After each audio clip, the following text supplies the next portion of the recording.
That's Life Unlimited.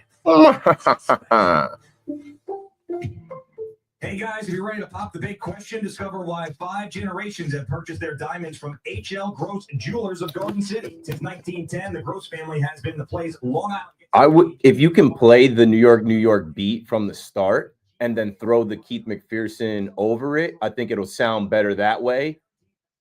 Okay, whatever it is, just we'll it's an experiment. Whatever you can do. If you can play if you want to play, play the Keith McPherson first and then drop the beat and you can fade it out. I'll come in with the YERRRR over it anyway, so it'll be loud. Here we go. First pitch time, 8:31. And Jeter swings. It's a high drive to left. It's high. It is far. It is gone. Derek Jeter hits a first ball fastball deep in the bleachers in left field. And on the first pitch of the game, the Yankees take a 1-0 lead. When New York sports happens, talk about it here. The Fan, 1019 FM, and always live on the free Odyssey app. It's Keith McPherson on the Fan, 1019 FM.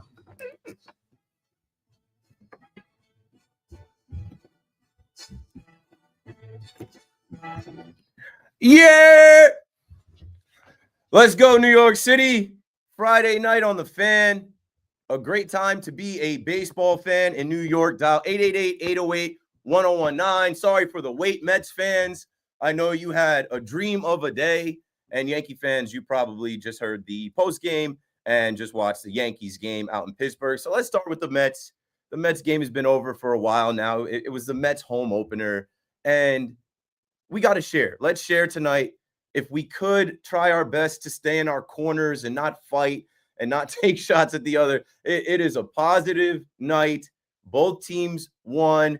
And shout out to the Mets for knocking off the Toronto Blue Jays. Your New York Yankees are in first place. So, like I said, it's a great time to be a fan in New York if you're a baseball fan. Don't let anybody tell you baseball is dead. Baseball is alive and well, and they're expecting New York City's economy to make over $900 million this year off the Mets and the Yankees. And I mean, the Yankees let it off, selling out opening day, having 40,000 already a couple games after, and the Mets followed up. Steve Cohen called out the fans, but it was a necessary call out. It was, a way to say, hey, we're doing all of these things, come out and support the team. And they told you that it could be the biggest opening day ever. They said, is it going to be? Is it going to be? And it was the largest crowd in Citi Field history. They put up a big sign on the big scoreboard that said, thank you to all the best fans in baseball for today's sellout crowd, 43,945. You had the standing room tickets lowered. And you know what? Expectations couldn't be lowered because coming off of beating the Marlins, coming off of the last time, Game 5 in the NLCS, the last time that you were at Citi Field, right? This team, with the offseason that they had and the expectations they have, you go in there and you expect them to win and you expect them to dominate, and they did. 888-808-1019. You can't really ask for more. Not a perfect weather day, but, I mean, how many opening days have we had that have been cold, rainy? It wasn't cold. It did not rain. It was like 67 degrees. A great day for baseball, and they got it started early. And I know people are getting tired of us talking about Pete Alonso, but I know I haven't hated on Pete Alonso.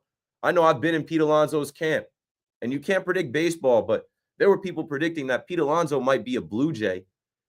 And on this day, he might come back to Queens on the visiting team. Hell no. I mean, I did hear the round of applause that Vladdy got, but that's not about what's going on. Right now, this is paid Pete. They paid Pete, the polar bear power, and he powers you to a party right away, right away. Pete Alonso chants. Pete Alonso's introduction was loud as well. And he hits that homer over the right field wall. And it's just like, this guy is so dialed in. This guy is so locked. And this guy is your guy. Again, shout out to the Mets fans that went to Amazing Day and demanded that their guy be back. Amazing Day is a moment in time. After that, they went and talked to Pete and they made sure the deal got done. 888-808-1019. He's been MVP to start this season. And shout out to Tyler McGill. I think I was just reading Tyler McGill. Anthony DeComo writes, Tyler McGill has a .87 ERA through 2 starts.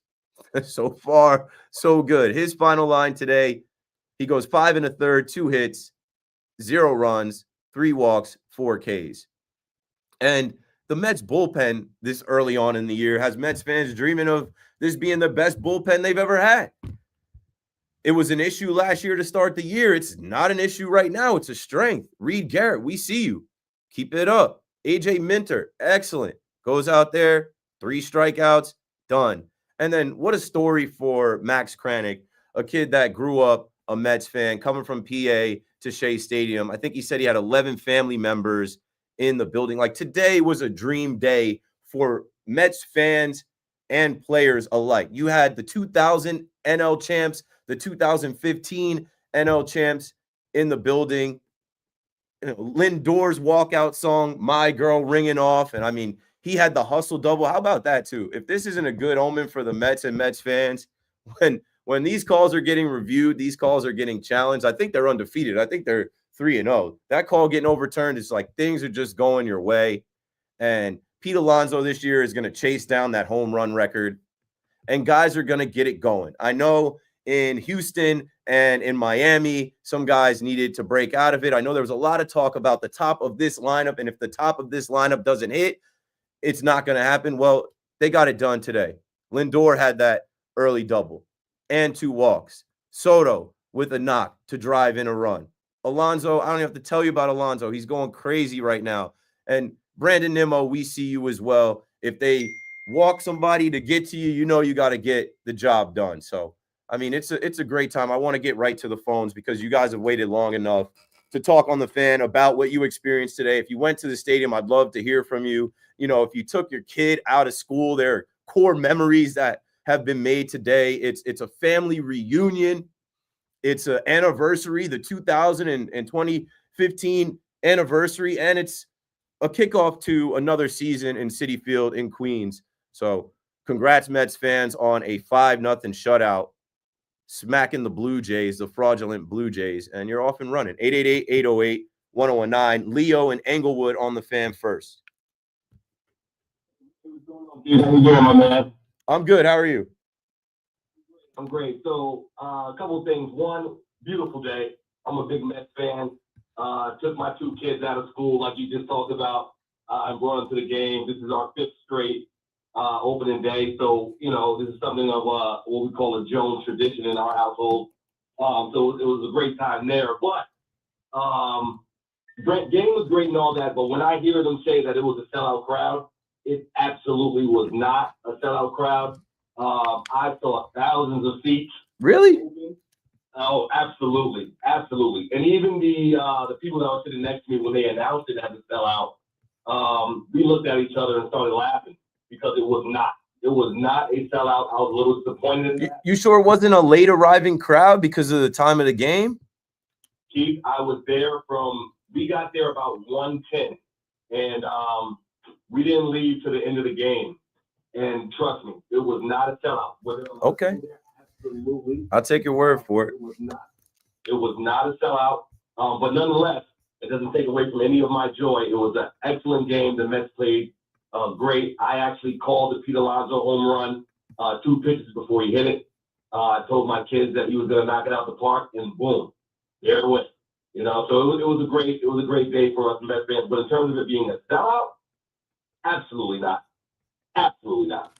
Okay, Leo, thanks for the call. Not to call them liars, but they said it was a sellout. I thought I read that it was the biggest crowd. Maybe it's the biggest opening day crowd ever. And you know what? As I'm rewatching the game right now, yeah, there's some open seats, but this is New York. Between the trains and the highways and the traffic, it's tough to get there. And that's what I'm saying. Maybe it was a late arriving crowd. Sometimes you might get a glance at the seats and whatever. That doesn't matter. No negativity. It's a positive day. The Make It Happen Mets go out there and make it happen. Everybody gets involved, and you're not worried so much. You might be worried about some things, maybe the bottom of the order, but you're not worried so much about this team as you might have been just a couple days ago. It is a great feeling to be back in your ballpark with your fellow fans, getting a win like that, and it was a no-sweat win. Jason is in the Bronx on the Fan. Go for it, Jay. Hey, what's up? Yeah, I'm definitely a big fan of Pete Alonso. I was praying that the Yankees would have stole him, because I had a feeling he was going to have a nice season start off. But there was a lot of Mets fans that were crapping on him. Somehow he can't field, he can't hit, he's not consistent because he had an off season. And I just thought that he was just unfairly judged and he deserved better. And now look what he's doing. Yeah, the guy is a pro. Thanks for the call, Jason. Everything from Pete Alonso has been professional. And I mean, it's how he's handled the media, everything he said. You would think that this past winter that we went through, he didn't hear any radio shows. He must have deleted all social media. He had to have been tuned out because Pete is happy and he's smiling. I mean, this guy is a pro's pro. The way he handles himself on the field and off the field, you would think, like I said, you would think this guy didn't hear anything, any of the stuff that Mets fans had to say. And you got to love a guy like that. He's all business, right? And I've been calling him Paid Pete. They paid Pete. He's papered up. Look at the difference it makes. The guy gets his money finally, right? He's got some wealth finally. He's got the security finally. And there's more money that he's going to make. And I think you're crazy if you're a Mets fan saying that this is catch-22 and this isn't a good thing for Pete to go out there and have this great year and opt out. You want him to have the best year possible alongside of Lindor, who was runner-up for MVP. Juan Soto, who was the third-place vote getter for MVP in the American League last year. You know what I'm saying? You want Pete to do great. You shouldn't even be thinking about next year. You should be thinking about this year is off to a hot start. Thank God we have Pete Alonso. John is in Massbeth on the Fan. What's up, John? Yo, check the audio I sent you, the post game from Pete Alonso. I'm a Yankees fan, not a Mets fan, man. Like, I don't know. Here we go. I don't know how it would feel celebrating a losing team. Like, we're not going to celebrate the 2001 team, right? We're not going to celebrate. They're celebrating the NL pennant. It counts for something. Just like our American League pennant last year counts for something. You know, we don't celebrate pennants here in the Bronx, okay? Secondly, they're all cheering Vladdy, and they're, they're having Pete in the back, and he's carrying them. No, they fired him up. He heard that. And he brought his bat, first at bat. And then the team's losers for celebrating those losing teams, the fans are losers.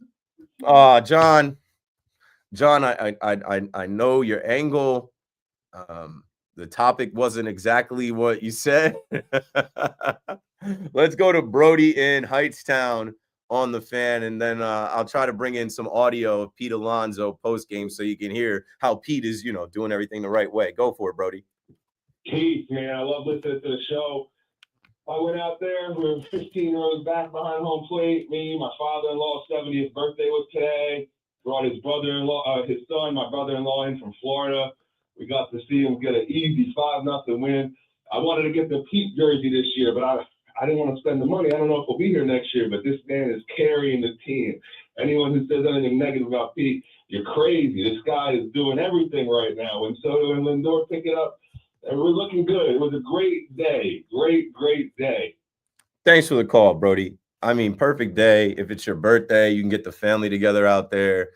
You're not freezing out there. You're not raining out there. And then, you just made me think of something with Pete. That Pete jersey is going to be iconic. He's going to get this record. He might, at his pace, he's getting this record in the first half.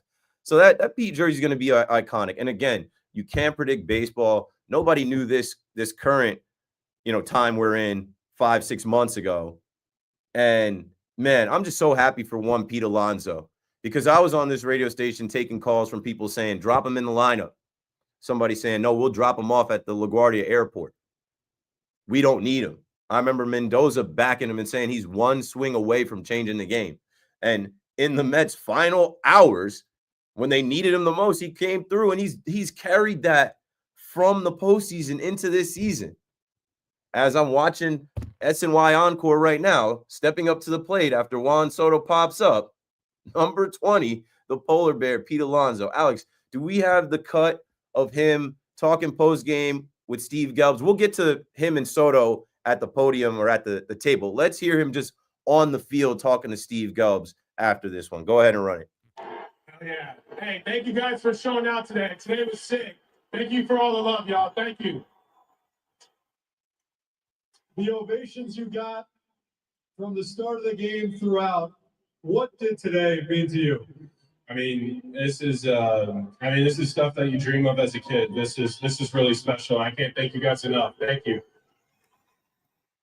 Pete, you've gotten off to an unbelievable start offensively. Another home run today. What are you happiest with right now overall with your at-bats?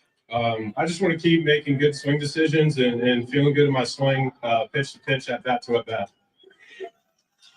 Pete, this has been going on all game long. They love you here. I know you thank them for showing up, but for you personally, especially given how badly they want to do back this offseason, what does the fan base mean to you?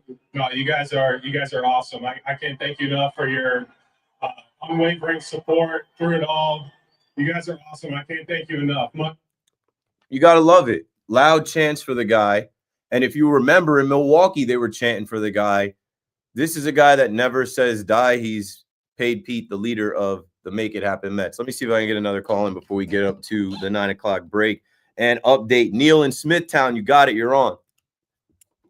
Keith, love that segment you just played. I wanted Polo Bear ever since he was a rookie, and they were worried about maybe bringing him up the Will Ponds just because they'd have to pay him. They were setting up selling the team anyway. But all winter long, I wanted to see him get signed, like waking up as a kid, hoping there'd be a present under the tree. I was so happy they signed him because he's been a great Met. He's been great, outside of the field too with his charitable stuff. And if I could, I just wanted to say something real quick about Soto. The 22 All-Star game, I remember he was a pending free agent. I remember Sterling Marte was sort of like waving a towel on him during the home run derby. I think those guys have a connection, but I just real happy to see Soto on the Mets. I don't know if that had anything to do with the fact that.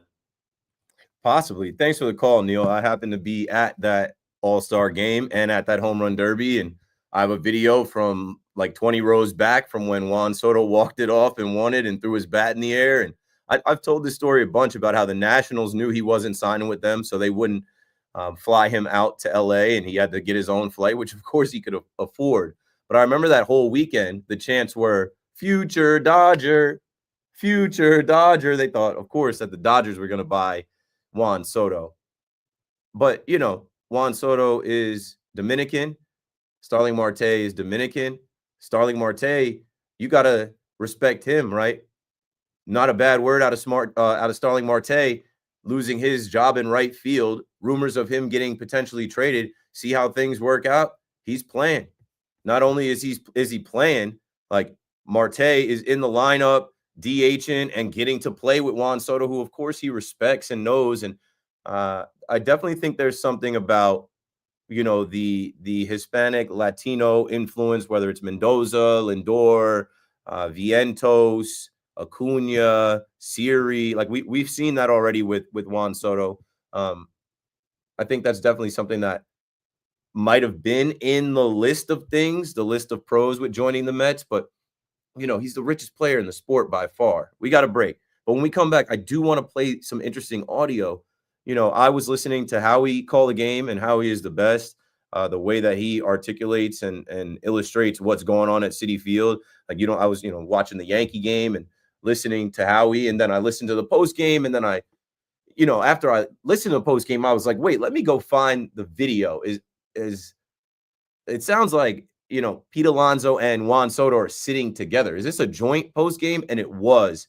And after the break, we'll play the audio. And there were some interesting screenshots after Pete Alonso hit that first homer. A lot of people saw Juan Soto dejected in the dugout. We'll talk about it. Keith McPherson on the Fan. Dial 888-808-1019. Yankee fans, we'll get to you. I got some time. Don't go anywhere. We're coming right back.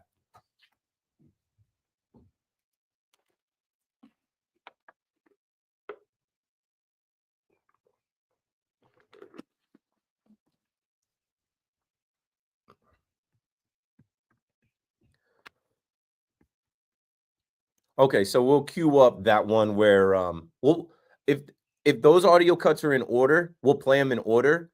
But I will react to when Juan Soto says, like, I didn't know they had this many fans. I'm a big we guy as a fan myself. I talk like I'm on the Yankees. So like play them in order. I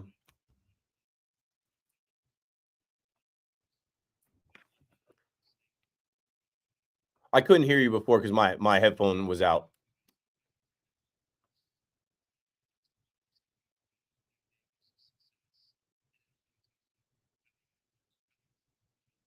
Do you have the one where he says the polar beer, like he pronounces it polar beer? Okay, cool. So just behind the scenes, I am working with my producer on getting audio, getting cuts.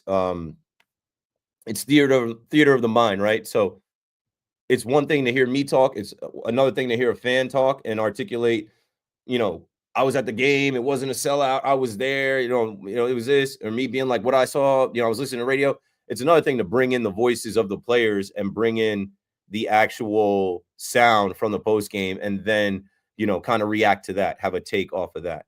Shout out to everybody in the chat. Appreciate y'all. What up, Keith? Thank you for that shirt.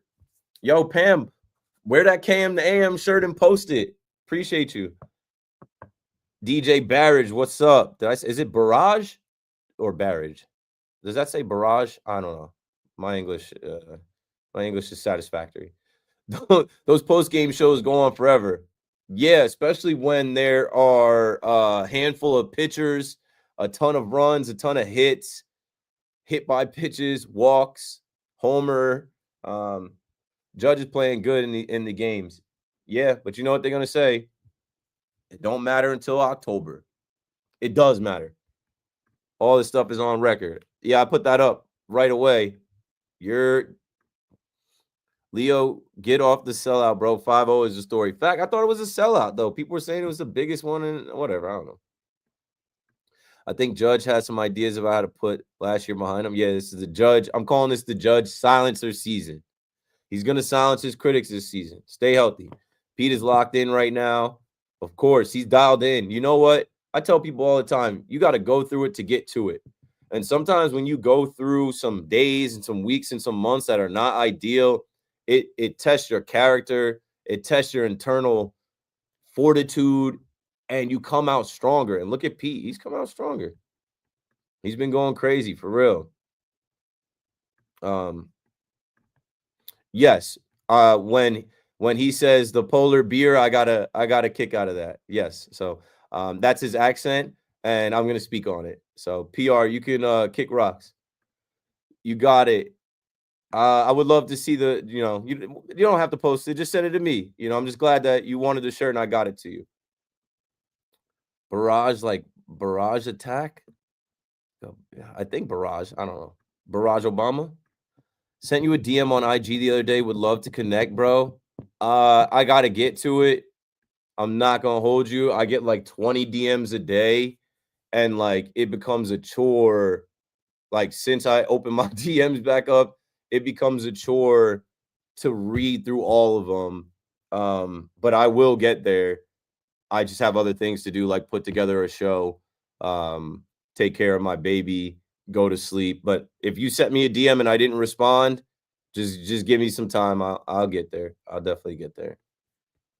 All right.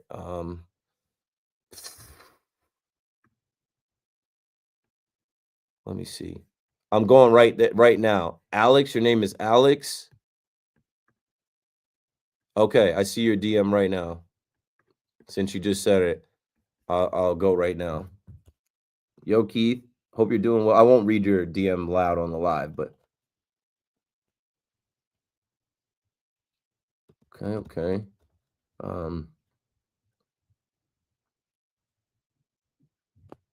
I did not go to the Yankee games all week. I was a little under the weather.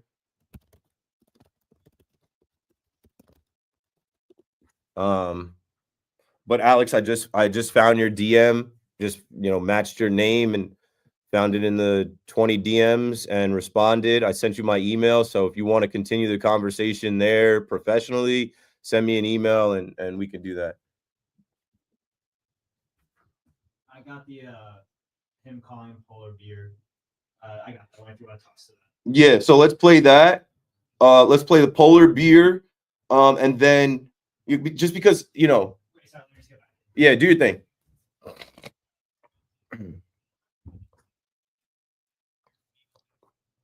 Polar beer is not racial. You're a snowflake. Stop being soft. It's fun. Have a beer. It's Friday night at 9 o'clock. Crack one. All right, here we go. Back to the show.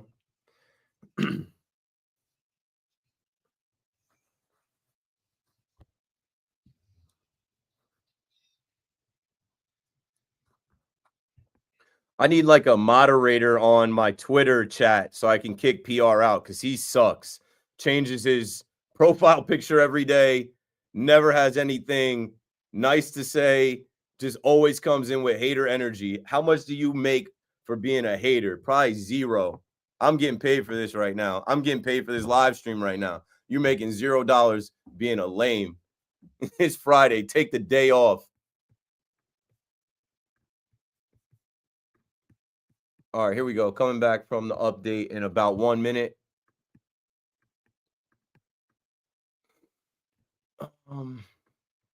Where's it about to go? Back to my notepad. Yeah, we'll get the judge.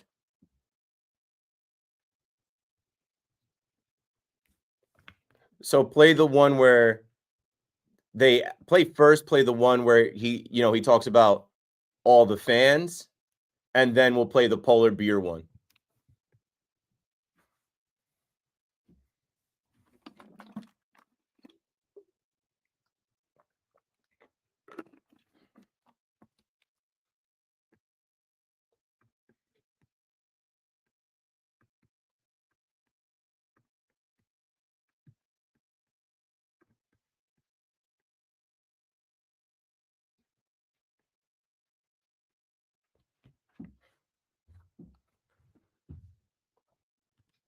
Okay, now we're rocking. Inside the 9 p.m. hour on the Fan in New York, your nighttime host, Keith McPherson. We're talking baseball, obviously. The Mets win 5-0. A beautiful day in Queens. Shout out to you if you were there. Let's play a little audio from the post game, and we'll talk Pete Alonso. We'll talk Juan Soto. We'll talk Tyler McGill, Nimmo, Kranick, Lindor, the Make It Happen Mets. Okay, so what I was talking about before the break was that when Juan Soto popped up in his first at bat and then Pete Alonso comes up, right? Obviously, Lindor is on second after the hustle double and it gets reviewed. Pete Alonso wastes no time upstaging Juan Soto, but they're teammates. They're on the same team. Pete Alonso is just doing his job and doing what he's supposed to do, right? The guy in front of you doesn't get it done, you get it done. But I was on Twitter. Shout out to Dre, who is a, WFAN listener and Mets fan and very active on Twitter. Shout out to Milton. They both posted the same screenshot, right? There's a video where, the home run gets hit and Pete Alonso comes to the camera with Jesse Winker and Francisco Lindor, and you can see Soto just sitting on the bench in the back with his sunglasses on, looking straight, kind of with the same look like he had when the World Series ended. So Dre writes, Soto looks so disappointed in himself, or is it just me? And then Milton, Bleacher Creature Cowbell Man, says, why is Juan Soto not even looking at Pete? So people started insinuating, like, even in Miami, like, how come he's not celebrating Pete Alonso's success? I think it's more that he's disappointed in himself. Like, Juan Soto is a guy that thinks he's better than every pitcher, and shows up the pitcher, and if he strikes out, he's looking at the pitcher like, good for you. And I mean, that first swing where he popped up, you could tell he was trying to hit that ball to the chop shop. So let's play the post game where I felt like this had to be intentional, right? I felt like somebody in the Mets, and shout out to the Mets. I've said this a bunch. Their marketing team is excellent. This rebrand that they're in, like, no joke. I'm not trolling. Like, this rebrand that they're in now in this new era of Steve Cohen and David Stern's Mets, like, I didn't see the 5 borough race until Evan posted it, and I was like, well executed. The first one, it looked pretty cool. I'm sure, the kids loved it on the big screen too. But let's play Juan Soto in the post game. And when I was listening to the post game, not looking at the post game, I'm like, smart. Someone had these two guys sit together as teammates, right? the highest paid player, the big acquisition of the offseason, and the guy that's been here since 2019, the face of the franchise, Pete Alonso. Let's play the first cut from Juan Soto where he's talking about opening day and the fans.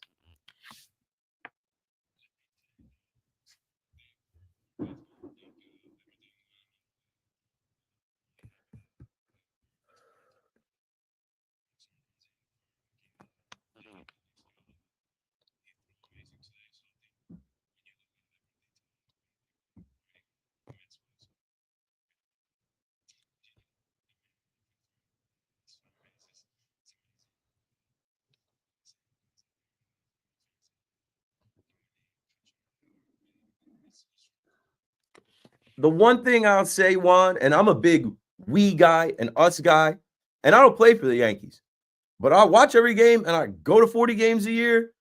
And even before I was on the fan, as a kid, I was saying we. I have a Yankee hat on. I wear the pinstripes. I say we. Juan, you are a Met for the rest of your career. It is not them and they. It is not their fan base. It is your fan base. It is us, we, our fans. They're your fans. So 888-808-1019. Let's play the next one because this is where I was tipped off that, like, okay, you know, these guys are together. And shout out to Mets PR and marketing for putting the two stars on the podium together. What do you think of what this guy's doing right now? That's why they call him a polar bear. That's just tremendous power. What do you? Shout out to the polar bear. And if Pete doesn't run with that and come out with his own line of refreshing polar beers, that's a loss. 888-808-1019. Lou is in a story on the fan. Go for it, Lou. Hey, Keith, how are you? I'm good. How are you? They're all right. The baby is asleep. My wife is done for the week. Dada is holding it down. You feeling better now? You got sick the other day, right? Yeah, I was honestly going through it Monday, Tuesday, Wednesday. I came out of it yesterday. I'm back to regular me now. It's like I call you and tell you that you got to be ready because when you go to school, and believe me, these kids, they bring all kinds of sicknesses and you better take care of yourself, yeah? Yeah. Hopefully by that time I can have another wing, you know, buy a house, have another wing where my son stays and I stay separate from him. Yeah, that's true, but you know, you're still going to be touching things. Anyway, quickly on the Mets, even though I'm going to say something on the Yankees, but I'll be quick. Today I was really not happy. No wonder why the Yankees are the big brothers, no matter what they say. How in the world you have an introduction, opening day, and there's fans missing in the stand? You got a sold out crowd. I don't understand. I don't get it. I mean, it just doesn't make any sense to me that was actually the case. I mean, it's ridiculous. Anyway, polar bear, okay? Can you believe that he actually got a nice ovation? Well, guess who had one as well? YERRRR. Yeah. His replacement. Nah, he's not as Go ahead. He's not his replacement yet, but fans are fans, and we're going to get into it tonight. How you can't, we're about to get into it right after this call. You can't police fans. There are Mets fans that saw their owner get Juan Soto. They know that Juan Soto is friends with Vladdy. Those two were yucking it up in the outfield. Like, they want Vladdy next year. He didn't sign with Toronto, and if he hits free agency, there are going to be loud Mets fans calling this station saying, we want Vladdy. So they were vocal today. Yeah, I know. I understand, but in the moment, Jesus Christ, I think that if I was a low side, I wouldn't be very happy. Hey, he turned it into a home run. They said, okay, I'm here right now at first base. Watch this. Yeah, exactly. I mean, you keep doing that again, and not even him, but he's going to be the reason why Soto is going to be very, very good if you can protect him like George did. Anyway, on the Yankees, I'm very happy with what's going on right now. George is doing what he's supposed to do, but until we get a contact hitter that can be a leader for this team, I don't really believe that they're gonna be really beat a team like the Dodgers. Your thought on that? Yeah, I saw Jeff Passan. Thanks for the call, Lou. I saw Jeff Passan put out utility man Cooper Hummel and the New York Yankees are in agreement on a minor league deal. Hummel, 30, elected free agency after being DFA'd and will report to AAA. A switch hitter. Hummel will make $820K if he's in the big league. So there you go. There you go. Passing rights. As the Yankees need a right-handed bat. I don't know. I would say DJ LeMahieu is on his way back. Stanton last night was visible and made news. I didn't talk about it last night, but I'll talk about it now. I'll talk about a couple things right now. 888-808-1019. Stanton saying to the Yankees, we don't get swept at home is good because they didn't get swept, but it's also bad because it's now bulletin board material. What if the Mets come into the Bronx and sweep the Subway Series again? Don't say that. Or if you say that, say it's off the record. That's for the clubhouse. Because I remember I was out of town last year, and on the 4th of July holiday, Ellie De La Cruz and the Cincinnati Reds came in and swept the Yankees. I think I went to the first game. It was like a Tuesday. Ellie De La Cruz had a homer into the bullpen, like ripped the double down the line. The Reds, the Cincinnati Reds, who I think just lost like 5 games in a row or something. The Reds came into Yankee Stadium and swept us last year. Yes, us. So what are we talking about? I guess it was good in the moment to not get swept. Yeah, and the Reds just lost their 3rd in a row.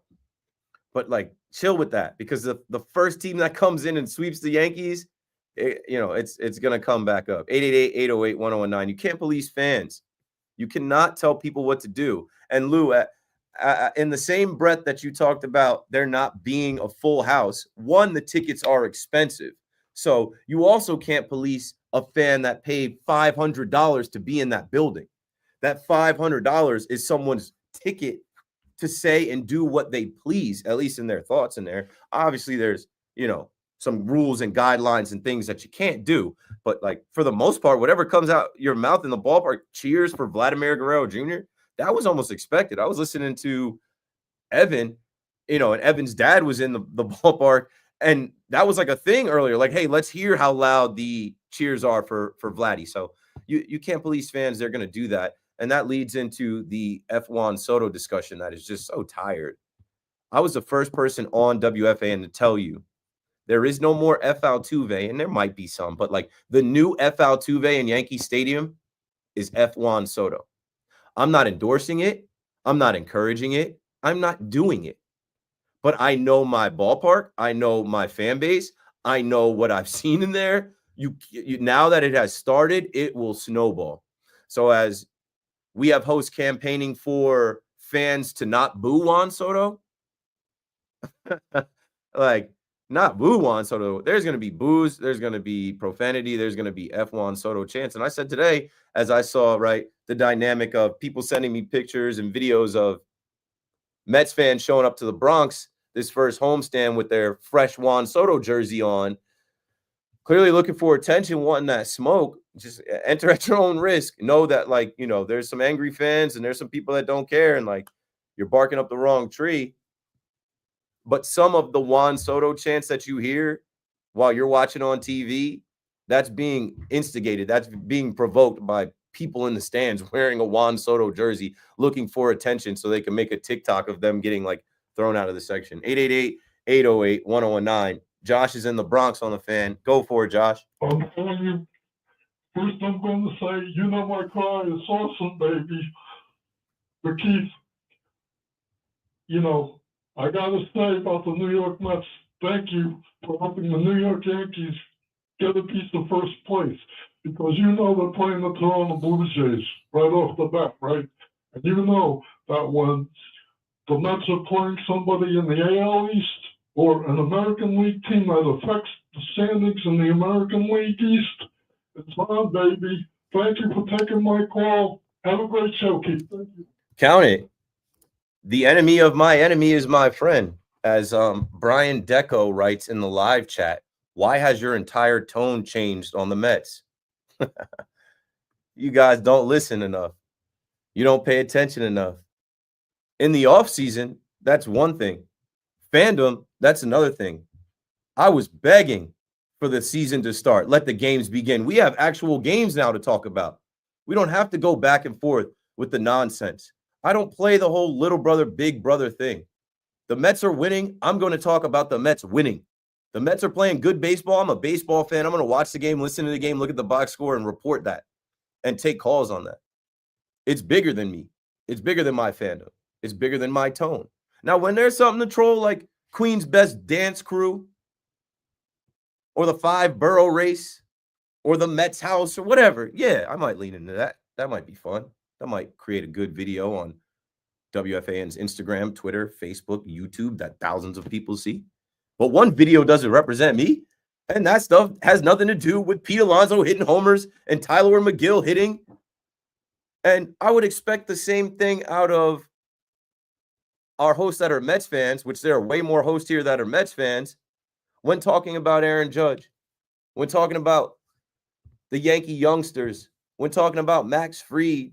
You know what I'm saying? We're going to get into the Yankee conversation. When talking about Oswaldo Cabrera, we're getting too far away from what is actually going on. We have 2 good teams in New York, and we've had 2 good teams in New York these few years. But like, we have 2 good teams in New York that just started a new journey. And our hopes and dreams are tied to them getting to the World Series. Who's to say that they can't get to the World Series and actually have the Subway Series that some people were dreaming of last year? 888-808-1019. This is a rebrand for the Mets. It will take a long time for the Mets to actually be Big Brother if we actually laid everything out. You know, we have Mets fans calling up about the attendance today. As I'm saying, it looked great. As I'm giving props to them. No, it wasn't a sellout. There were plenty of open seats. There weren't open seats for opening day at Yankee Stadium. There were 40,000 at Yankee Stadium on a cold night to see the Diamondbacks. Just off of that alone, right? Like, with the rebrand and all the stuff going on, the Mets have to catch up in attendance. The Yankees brand is built. The Yankees have the best player in the game. So all the back and forth over who runs the town, ultimately, who's going to run the town? This town is big enough for both of us. There are enough fans of both teams. But the casuals, the marginals, the people that are fair weather or don't really follow this day in and day out, they're going to go where the excitement is. They're going to go where the winning is. They're going to go where the matchup is. They're going to go where the better players are. Juan Soto is generational and has the largest contract in the sport. If he doesn't perform, he's not drawing. Judge, his contract is a steal of a deal now, and Judge is going to post. They keep pitching to him. Gary's in Waterbury, Connecticut on the fan. You got it, G-Makes. What up? No, Gary, what'd you do? You hung up? I queued him up for the Aaron Judge conversation. I'll do it myself. All rise. This is the Judge silencer season. Some people are calling it the payback tour, the revenge season. It's the silencer season. And I've leaned into it from all the memes and all the jokes, all the gifs of Aaron Judge dropping the pop-up, all the talk about Aaron Judge being Mr. May, Mr. June. Aaron Judge's life changed drastically, losing the World Series, making that mistake that started that terrible 5th inning that blew that lead. But also his life changed in a beautiful, blessed way. He had his first child. His daughter exists. He's a dad now. He's a father now. He's got dad strength. He's the captain. Much has changed with the Yankees. The Yankees are allowed to have beards. The Yankees play that's life after losses.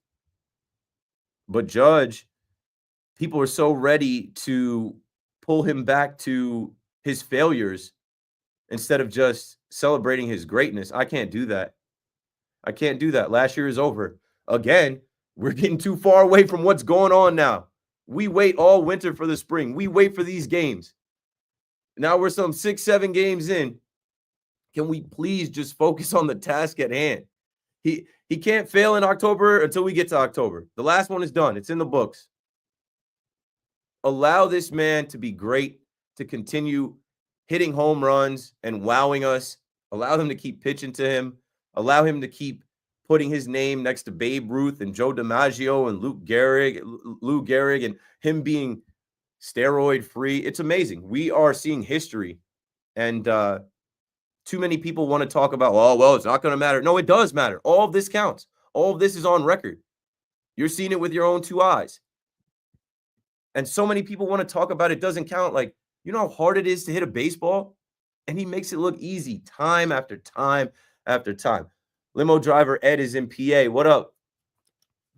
Hey, my brother, I'm glad you, hope you had a beautiful vacation. Glad to see you back. You know, your family working hard. You deserve it, brother. You deserve it. Yes, sir. Thanks. The results, the one night you wasn't in, you was on vacation, and they had a problem, 94.7, the block. They couldn't get it off, and when you was sitting, waiting on the calls and everything, we holding, it was playing their radio station. Really? All right. Yeah, they did. And the thing is, they couldn't get it out, so they said, Ed, hold on, it's going to be a different radio station on. And they worked at that for a long time. I heard nothing of this. We'll pretend it never happened. Stop about it. But listen, man, during the season, they pitch the judge. I mean, during the season, they don't really pitch, and they don't walk them. But during the playoffs, it seems that they start pitching to him or throwing a lot of balls outside and things like that. And that's how I see him that, why he doesn't get started. But let's tell you the truth about it, man. Listen, I'm the one of the guys that said, you know what? I wanted to see if he's going to, since Soto wasn't there, that he's going to put the team on his shoulders. Well, he showed me that first game, man. Yeah. He's ready to be that captain and take on everything, but I got to give it to him. Listen, I don't care about Big Brother and all these different things. I just want to see both our teams do well and be in the World Series. That's what I want to see. I'm not worried about who's this, who's that. That doesn't bother. I don't want to hear it. Just say, okay, if both our teams do well, the city's doing well. Literally. And that's what I'm talking about. And one thing about it is, too, man, hey, then that means that we're doing well and we're going to meet up in the World Series. That's what I want to see. And the city would explode because you know what? It would guarantee us a parade no matter what. Thanks for the call, limo driver Ed. We need a parade. It's been too long. It's been too long since there's been a World Series parade through the city, man. Generations now. Like, it's been too long. It's time. 888-808-1019. I know it's easy to get caught up in the back and forth. There will never be peace. There will always be a rivalry. It's good, but it does get corny at some point. Like, we're at the point now where it's corny because we can be in our own corners and focus on our own lineups, rotations, bullpens, and opponents. And there's plenty to talk about, but it just bleeds into the other one. And, this dynamic with Soto crossing over, this is going to go on for a long time. People think this is just a one-year thing. This is going to go on for a long time. That's why I tell you, as a fan, I'm more of a fan than a radio host. Like, I know fans. I know the ballpark. I was screaming, trying to get them to stop chanting Altuve for years. You know what got them to stop chanting Altuve? A new villain, Juan Soto. So, like, I don't care who you are. You can't get on a mic. You can't get on TV and tell people what to do in a stadium. I saw someone today, oh, you're endorsing the Juan Soto chants. No, I'm not. Why would I tell people to go to the stadium and chant profanity when there are children around? There's nothing you can do about it. It is what it is. But, Ed just made me think of something else with this Judge Silencer tour. He was like BFF with Soto at points, it seemed. I remember getting on air after Judge got his MVP. And I'm like, this guy name dropped Juan Soto like 4 times. Oh, yeah, if you look at that highlight right there, and, Juan Soto's on base. Oh, hey, it helps when you got a guy like Juan Soto hitting in front of you. I'm like, Judge, I'm like, are you lobbying? Are you keep dropping Soto's name because he's 3rd place in the MVP and you want him to come back? Listen, everything happens for a reason. You can't predict baseball. Juan Soto went where he was supposed to go, where he was always supposed to go. And maybe the Yankees weren't meant to win the World Series with Juan Soto last year because it would have been awkward. It would have been awkward, in 10, 15, 20 years, celebrating the 2024 Yankees with the forever Met Juan Soto. But on the other side of that is Judge saying, okay, the Yankees meant a lot to me. I took less money to be a Yankee. And these same Yankees offered me like $240 million before opening day in 2022. And then they turn around and offer you $760. And like I respect you, Juan, but you're not a better hitter than me. You're damn sure not a better fielder than me. You're not a better baseball player than me. But my own organization, my own fan base, right? Juan Soto was boo-proof in Yankee Stadium. I didn't hear one person boo him. Hal Steinbrenner, I've heard booed in that place. Judge, Stanton.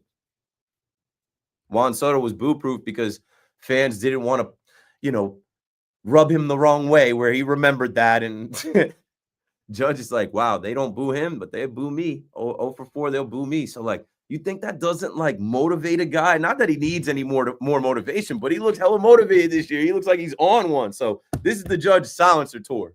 And the only way to silence these critics, Judge, is to win another MVP. And with this start that you're having, with the start that Judge is having, which is absolutely absurd, like his numbers are not even video game. They don't make sense. And it doesn't make sense for them to keep pitching to this guy. With the start that Judge is having, he could have his best season ever. And if he's able to carry that over from September through October, that might be enough to propel the Yankees back to the World Series and maybe win it. 888-808-1019. Sal is in Brooklyn on the Fan. Hello, Sal. What's up, Keith? How you doing, my good man? I'm good. How are you? I'm very well, thank you. 2 things, if you don't mind. Number 1, the Yankees would absolutely do the right thing by adding a year onto Judge's contract. Like a year he left off the table when the Giants offered him the 10, and they offered him 8, and then they settled on 9, just in good faith.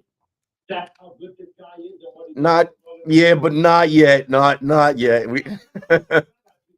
But number 2, please, everybody with that 5th inning, anybody who knows sports, Judge dropped the ball. That's a physical error.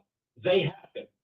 The ground ball to Rizzo, mental error between Rizzo and Cole. The ground ball to Volpe, who his body was going to second, then decided to throw to third. Mental error. Jazz on third base, not straddling the bag because he wasn't ready for the throw. Yeah, Cole not covering, Rizzo not covering. They melted. It's okay, though. It's over. No, I know. What I mean is everybody who wants to jump on Judge, and if everybody remembers, they had the lead after that. So it's not like if that cost them the game. All that did was tie the game. So leave the guy alone with that drop ball, and people are haters because this guy is the best in the game right now. Yeah. You could keep Otani. You could keep whatever you want. We got Judge. I'm very happy with this guy. All-time great. Thanks for the call, Sal. 888-808-1019. We got to take a break here, but we're rolling. Your calls on Mets opening day. Your calls on the Yankees, the first place Yankees, their win out in Pittsburgh. The Pittsburgh Pirates, like, what a terrible opener for them. They just gave the game away multiple times. Anyway, Keith McPherson on the Fan. KM to AM returns right after this.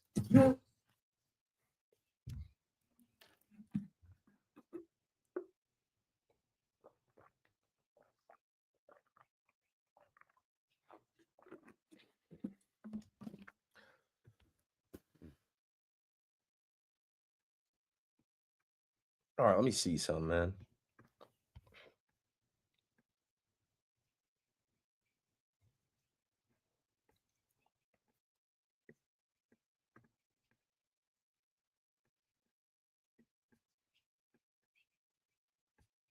I'm checking Twitter for any type of alerts or breaking news.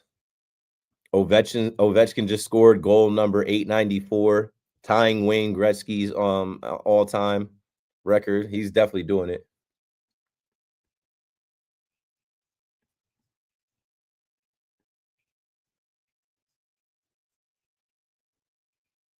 Ooh, and the Phillies won. The Dodgers L. You gotta love it. Let me see if I can find that Bryce Harper quote.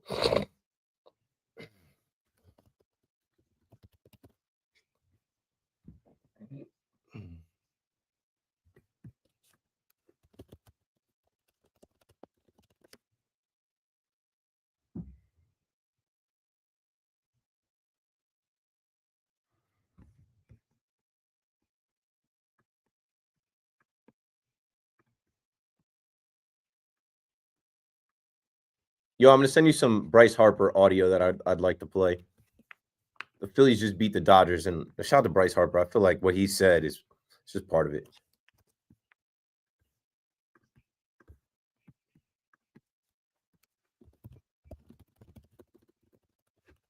Chat.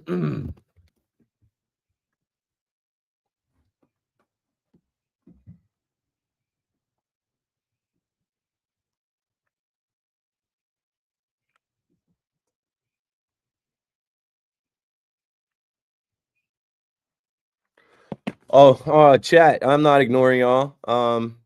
Oh, and they throwing money. Hold up, my boy Chris in here. Dominguez has played a good left field so far. Can we now stop questioning if he can play the outfield? Yeah. Embrace the Martian. Embrace the Martian. Hell yeah, Brody. I said the Judge Revenge Tour. I'm calling it Judge Silencer Season. Judge Silencer Season.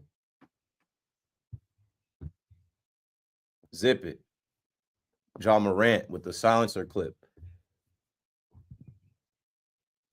You know how Judge, he did the last year, I think against the Dodgers, he did the pipe down.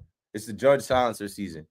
You got to silence your critics, bro. There's only one way, bro. There's only one way. Don't I know it? There's only one way, bro. They gonna hate. That's a hater's job to hate. Let them hate. But every time they hate, you got to get your lick back. Every time they hate, you got to do something to make them hate again. And again, and again, and again, and again. So, Judge is on that. Let's see.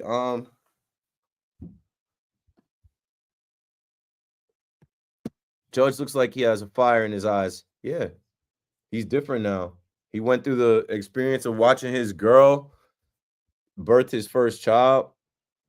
He went through the experience of getting to the World Series and losing, and a lot of people blaming it on him. That's tough. Mike, what up, man? Heard your take on Soto. Which take? Was it my take about hey, you're a Met now forever for the rest of your career? It's no more they. It's we. It's us.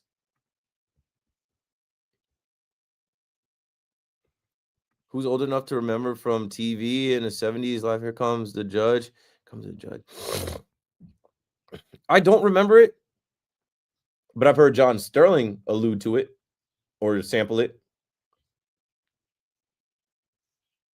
Word.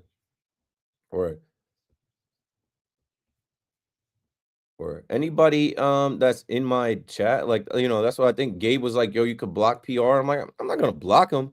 I'm gonna just tell him he can see me, he can hear me. You're a lame. I don't need to block you. You're a lame, bro. You come into the chat with negative energy when people are just chilling on a Friday night having a good time. You come in hating, you come in with you try to make something racist or whatever. What are you doing, bro? I hate when people try to call me racist. Not that black people can't be racist, but I deal with all the racism. Funny how I be the one that gets called racist. What? Only important news is that Wells made an Instagram account ranking burritos. Good for him.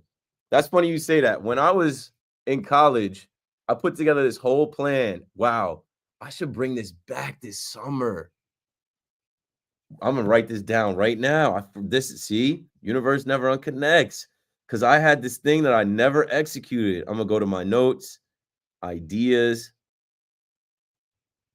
So I had this whole thing mapped out called the Jersey Shore Burrito Tour.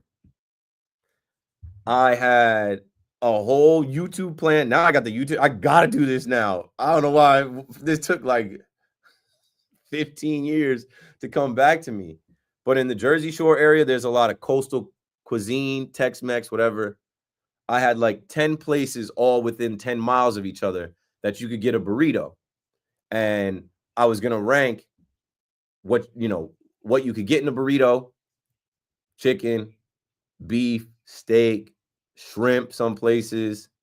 But not at Chipotle or Qdoba or Moe's or one of them type. In the Shore area, we have Surf Taco, we have Finn's, we have some actual places. So I was about to do this whole thing called the Jersey Shore Burrito Tour. It just never materialized. I had the idea. I couldn't find the right people to shoot it. It was before even we got to where we are now with all the social media. So I just I flushed the idea, but now it just came back to me. Jersey Shore Burrito Tour 2025 coming soon.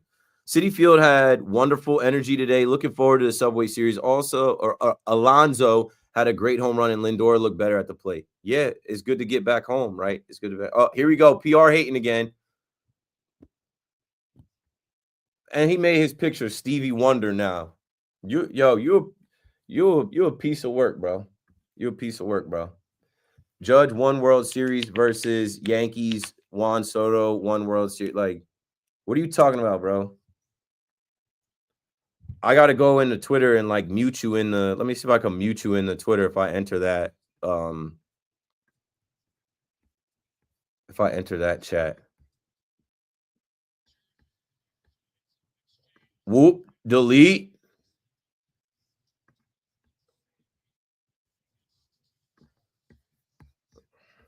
Deleted them.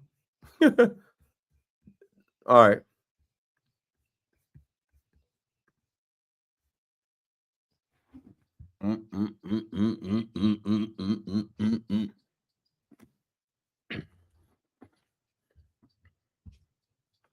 I think I heard Key Brian Hayes come up to this track during the Yankee game.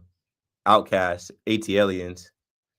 Your boy KM on the fan Friday night. Good time to be a baseball fan, but just got to give you some breaking news in baseball and in the sports world. The Dodgers have lost. The Dodgers have lost. And you know what? You can't predict baseball. But as I'm talking about, like, now we have real games. As I was just talking about, like, enough with all this stuff from the offseason, the proclamations and the guessing games and the theoreticals and what is going to happen. Yeah, the Dodgers are the first team to win the World Series and start 8-0, but they just lost today. And Bryce Harper, shout out to Bryce Harper, wish he was a Yankee. No, he loves the Yankees. I know his pops loves the Yankees. That's, you've heard that story. Bryce Harper today had the right kind of energy going into this weekend series against the Dodgers. If you remember correctly, before the Dodgers won the World Series last year, it was the Phillies World Series to lose. They were the best team in baseball, right? Weren't they the first to 60 wins? Then they ran into the make it happen Mets. But can we play this audio from Bryce Harper today? Let me go to my handy dandy notes app. And as Alex is queuing it up, I know I saw it earlier today, and I'm like, Bryce Harper, this guy just gets it. He just understands that it's baseball. You can't predict baseball, and nobody knows what's going to happen. Instead of me reading the quote, let's just play Bryce Harper meeting the media today in Philly, talking about the undefeated Dodgers. Yeah. Users complain about what they're doing. They're a great team. They're a great organization. That's why guys want to go there and play. It's a great plan, obviously. It's, they're the mecca of the world of everything, right? Sports, the Dodgers and the Lakers, anyway. So, I mean, they're going to continue to get guys. They're going to continue to pull guys from the sport. Bullpen, starting pitching, international players, anything like that. They're going with the Dodgers. Yeah, so the Dodgers lose to the Phillies, and the Braves get in the win column.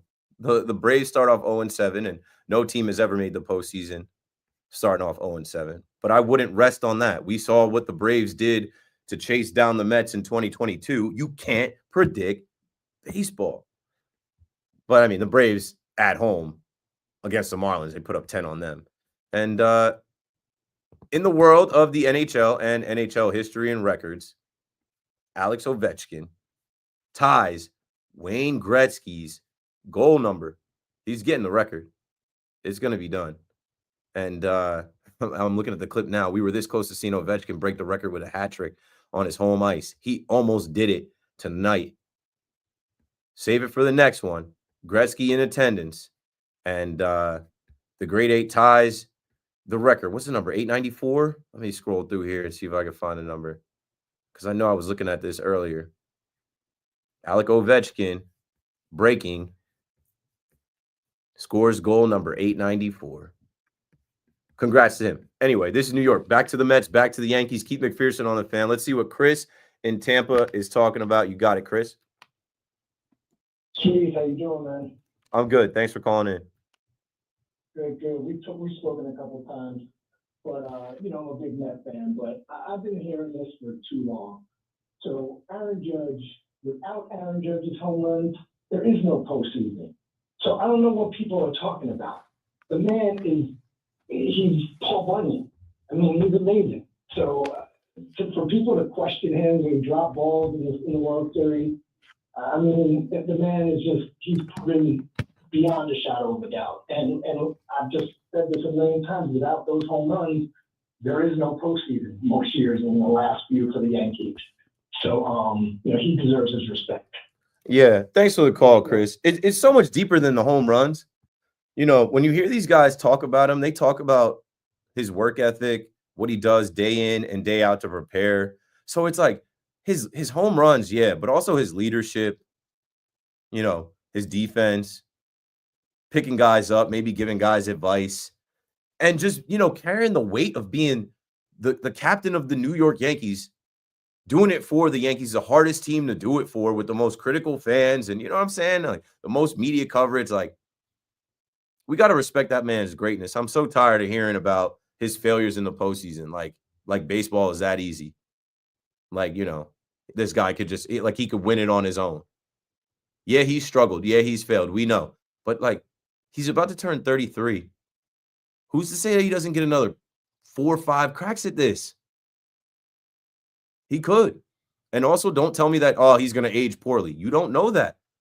You don't know what he does to take care of his body. You don't know what he's eating. You don't know how he's going to age. And you can look at other guys that have broken down, whatever. Judge is different. He's a freak of nature. I am excited to see what he does this year, because I think he is very, very motivated. It's the Judge silencer season. Remember against the Dodgers when he hit that home run and he kind of gave everybody the, like, pipe down hand motion? And that's when I started calling him the silencer last year. I'm like, yo, this guy's silencing all of his critics. But they all came right back up during the postseason. He gets no credit for his homer off of Clase because the Yankees end up losing that game. He gets no credit for the homer he hit in Game 5 because the Yankees end up losing that game. It's just, he struck out a bunch of times. He's a 184 postseason hitter. He can only do it in the regular season. We don't care. No, we do care.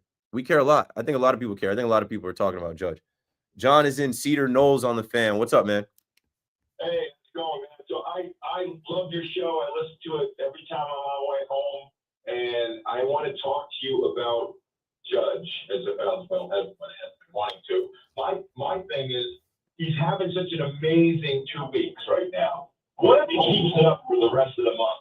And then you add in his stats from last year, where he went from May to whatever, and almost broke his record. What do you think his stats would be like? Yeah, that's what they're talking about, right? Because he had the slow April last year. He already has passed the amount of homers that he had at the end of April last year by like 2. And that's what I'm saying. He's putting his name next to Lou Gehrig and Joe DiMaggio and Babe Ruth. Like, this guy could break his own home run record. This guy could have a better, with this lineup, if he stays healthy, and I've been knocking on wood in here. This stuff isn't even wood. But, like, if he stays healthy, we might see one of the best seasons, if not the best seasons from a right-handed hitter all time. When your mouth to God's ears, I'm hoping it happens, because he deserves it. After what happened in the World Series, and it wasn't his fault, like everyone's saying, all the other mental errors that happened. I mean, he lost it. He goofed. He made one mistake, but that did not kill the game. So I hope to God he just does it again this year, and he's starting off like gangbusters. I mean, like the names saying Ruth and Gehrig. How many people can say they're in those same names, Nobody, because it doesn't make sense. Thanks for the call, John. I'll say this, too, about the Yankees. I love the Yankees, but I remember standing in the middle of Billy's watching Game 1, and when they went to Nestor Cortez, I said, oh, riveting. But in a way where I was like, it's suspenseful, but I'm sweating. Like, I don't feel good about this. Oh, riveting. Like, this is the move. It could pay off, or it could be a disaster. It ended up being a disaster. That was the swing right there. You take Game 1 in Dodger Stadium. Like, I think we forget to, and it's a lot of casuals. It's a lot of people that don't watch baseball, don't watch the Yankees, didn't watch the Dodgers. Maybe they just jumped into the World Series. The Yankees were down 3-0. Nobody had come back to win a World Series down 3-0. So now Judge dropping the pop-up is the reason they lost the World Series. Man, I was at game 3. I was screaming with Walker Buehler on the mound. I'm like, swing the bat. And this is a good segue into today's game, and I'll hit you with some Judge stats. Like, waiting for these umpires to give you calls is not the way. You got to attack. You got to go out and hunt. These umpires are terrible. I'm watching the start of the game today, and I'm like, I wish I could bet on these umpires being trash. Like, over under how many missed calls. I wish in FanDuel I could bet on the umpire crew. Like, in the first inning, how many balls are they going to call for strikes? with Jazz, with Goldie. I'm like, this is how we're starting off? Terrible. And that's coming off the heels of the Diamondback series where Malachi Moore, and I don't want to know these umpires' names. Starting off the game on some BS. ABS, ASAP. 888-808-1019. Like, we need the automatic balls and strike system now. By this postseason. I can't take it anymore. And you know who's the biggest victim of the, low strike calls? You guys know. I was talking about this last night. Maybe you were asleep. Aaron Judge. They don't adjust for his 6'7" frame. They call strikes that are literally like above the tongue of his shoes. They're calling strikes that are going by like his calves, his socks. And he just, he doesn't bark at the umps. Jazz is hilarious. Jazz is turning right. Like, he's turning his back to the field. He's talking right to the ump. Like, come on. But, like, Judge has to beat the umps, beat the pitchers, and he's still great. So, OptaStats writes, in 7 games for Aaron Judge in 2025, 17 RBI, 12 runs, 6 home runs, 3 doubles, 2 stolen bases. Like, he's swiping bags too. Don't forget about that, right? He's like, oh, okay. Ohtani got glazed for 50-50. Like, I got to get my bags up this year. No other MLB player has put all of those numbers together over any 7-game span ever. He's breaking the game. He's breaking the game. Max Goodman writes, Aaron Judge threw 1,000 MLB games. 289 batting average, 1,007 for 3,593. A 406 on base percentage, 608 slugging, a 1.014 OPS, 321 homers, 733 RBI, 748 runs, 697 walks, 502 extra base hits. And then Max says, will he be a Hall of Famer? Yeah, he'll be a Hall of Famer for sure. He'll be a Hall of Famer for sure. But hopefully, people don't, people don't have the thing to say that they have now. Hopefully he gets his ring, however he gets it, and then we can kill the narrative and he can silence his critics. 888-808-1019. Let's go to Rob in Newark on the Fan. Hello, Rob. Hey, good evening. Good evening. I just want to say, I've been a fan of the Yankees for like 60 years, and this is the most solid team I've seen in years. Even the players say that about them, that they're solid. They're like a unit one, and they are going to do great things this year. This is the best team I've seen put together with the Yankees in so many years. And Aaron Boone has done a great job in what he's been doing. He's a very good manager. But I do have a couple of criticisms about him. He does not know how to play small ball. He doesn't have his guys bunt. He doesn't know how to have them punch a single to get guys on base. And that's bad because that's how you win games. The Yankees are a power team, but you have to get those runs. They're always a late inning in the other night, a couple nights ago. Yeah. I know they're always swinging for the fences. Three-runner, okay? But they got nothing in between. That pitcher was stellar that night against them. But they could have put guys on base by bunting or like small ball. You know what small ball is, don't you? Everybody does. Yeah, but the Yankees are the Bronx Bombers. Aaron Boone doesn't. He's never done that. I don't know if it's How you win games. Thanks for the call, Rob. I don't know if it's on Boone to be like, Hey, Volpe, your first 4 hits of the year were all homers. Don't do that.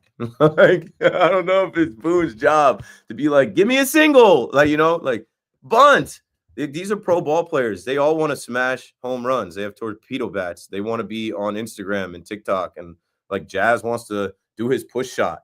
And look at the flick of the wrist. And hey, put that on. Like he wants to dance around the bases. He wants to hit home runs. Like Judge is a home run hitter. Judge will hit a single. Judge will rip a double. How about Dominguez today? How about Oswaldo today?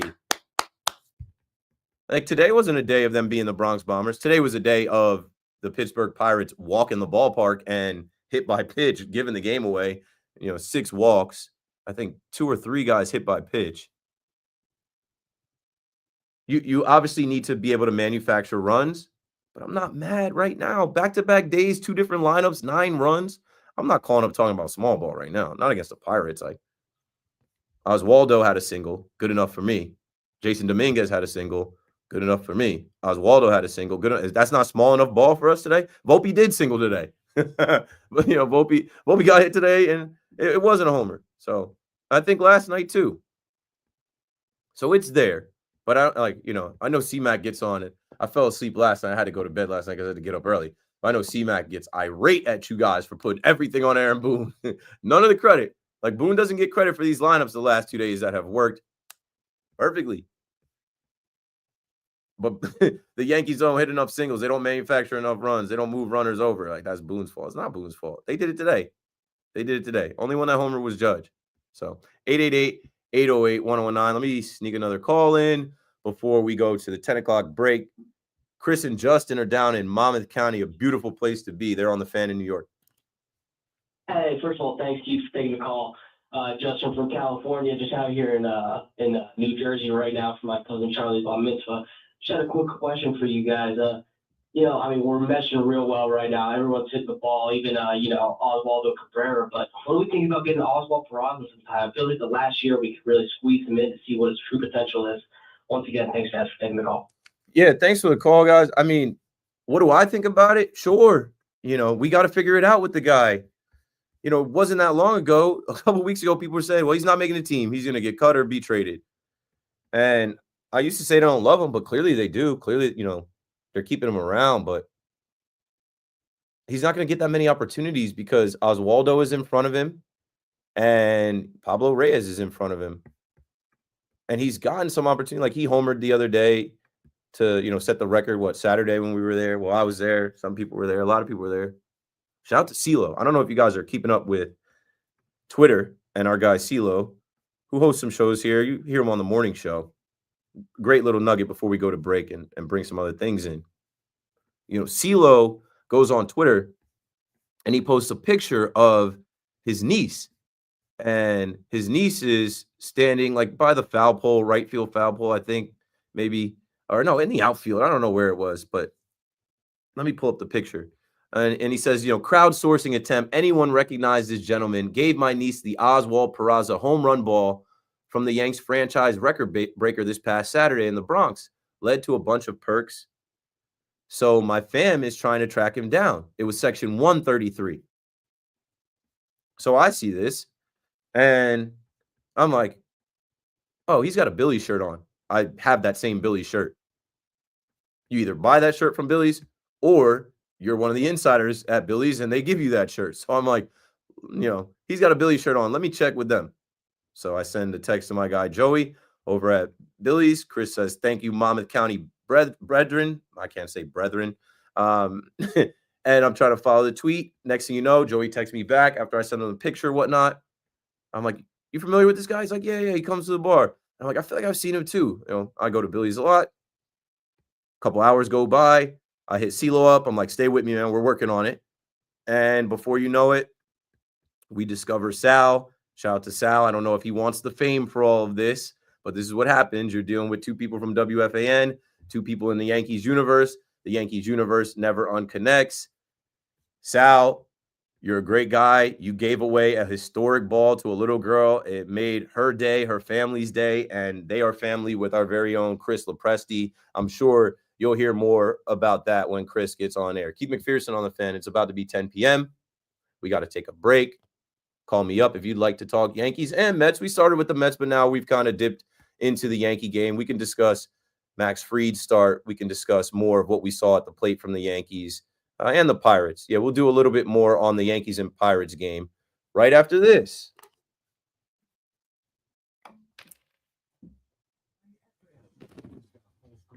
All right, yo.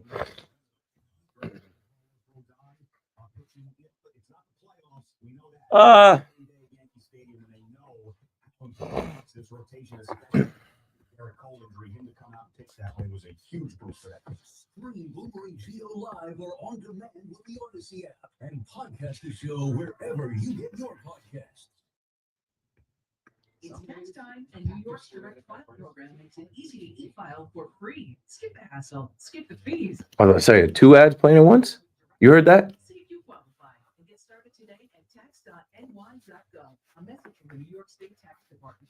Some days. We'll come back with this update, and I think somewhere around the 10:30 break, I'll kick the Freestyle Friday. You know, I'll wait till it gets a little later, but not all the way late. Like 10:30-ish, I'll kick the wrap. Skyrizi helps with less joint pain, stiffness, swelling, and fatigue. For those who also have plaque psoriasis, What's up with that nose itch? I have allergies. Some of y'all are freaking weirdos. I'm at work, dummy. What are you talking about? Like, what are you trying to insinuate? So I gotta get y'all out of the pocket, bro. Do less. Some of y'all need to get a freaking job. I'm at work. Like, I'm doing my job. I know what you're trying to say too. Never have I ever. Idiots. Let me get them up out of here. I was sick all week. I literally was blowing my nose and itching my nose in here all week. I just got over a cold. What's with that nose itch? It's called seasonal allergies. It's called spring. It's called. What are you trying to say, bro? Not yeah. I was kicking it with Tony Montana before the show, pre-show. Max Kranick, I know you spoke on it earlier. Yeah, what a great story. I'll bring it back around. All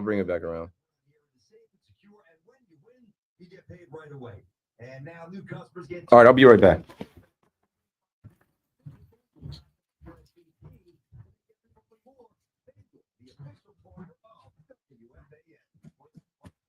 President New York. First online real money wager only. $5 first deposit required. Bonus issued is now a bonus bet that expires 7 days after receipt. Restrictions apply. See terms at sportsbook.fanduel.com. And for help with the gambling problem, call 877-8-HOPE-NY or text HOPE-NY. Hey, Yankees fans, on Sunday, April 27th, Yankees take on the Toronto Blue Jays. Take your family out to the ballpark with a chance to receive a brand new giveaway. It's Hershey Park Kids Ticket Giveaway Day. The first 10,000 kids and younger will receive a Hershey Park Kids ticket, courtesy of Hershey Park.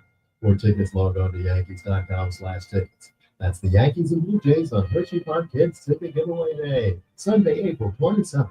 Visit Yankees.com/tickets.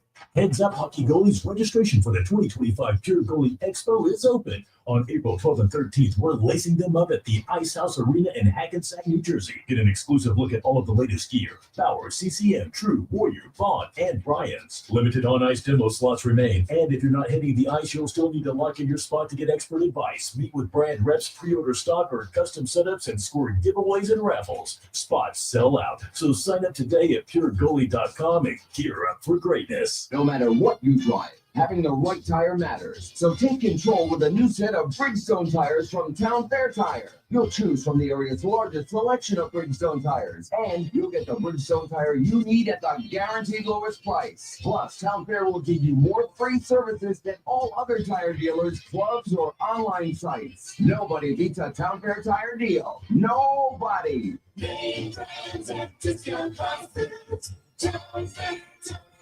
Sometimes it feels like the world is moving at hyperspeed and you can't keep up because of one thing then another. Don't forget the meeting and the yoga class and the dinner reservation. But then you get into the all-new Nissan Murano and you feel the breeze from the panoramic moonroof while the massaging seats melt away the tension of the day. And you realize that sometimes the greatest rush is not rushing at all. Shop the all-new Murano at nissanusa.com. Panoramic moonroof massaging leather appointed seats are available features. Breeze. As a rideshare driver, I love keeping my car strong and clean. So I'm driving and trust the Breeze car and flips. You're Turn the intensity down for subtle freshness, or I can turn it up for when I want lots of scent. Other sets of low, medium, or high with Febreze car. the big guns. Came through with the big guns. John Moran out here.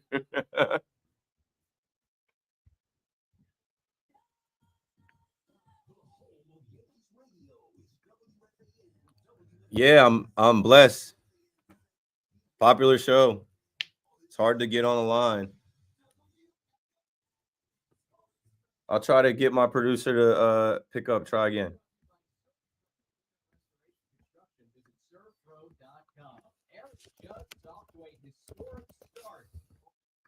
And his career. Judge with yet another homer in the Yankees' 9-4 drubbing of the Pirates of Pittsburgh. Judge is the first player to ever have 6 home runs and 17 RBIs in his first 7 games of the season. He also did it in his one. Nah, not yet. Just whatever beat. I don't want to do it coming back from an update. I want to do it like in the middle. 42 fewer blasts. And there is really a no-brainer Hall of Famer already. Judge with the reflection when asked about it. That's great, Craig. I got things to do.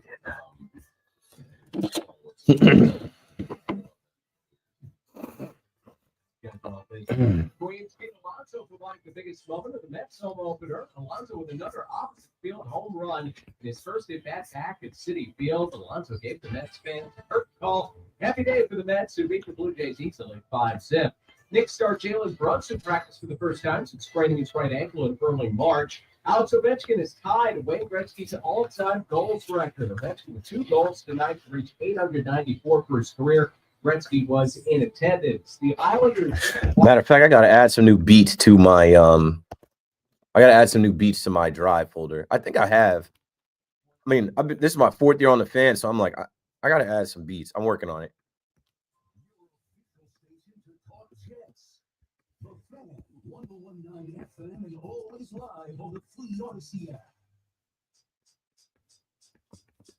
Tough.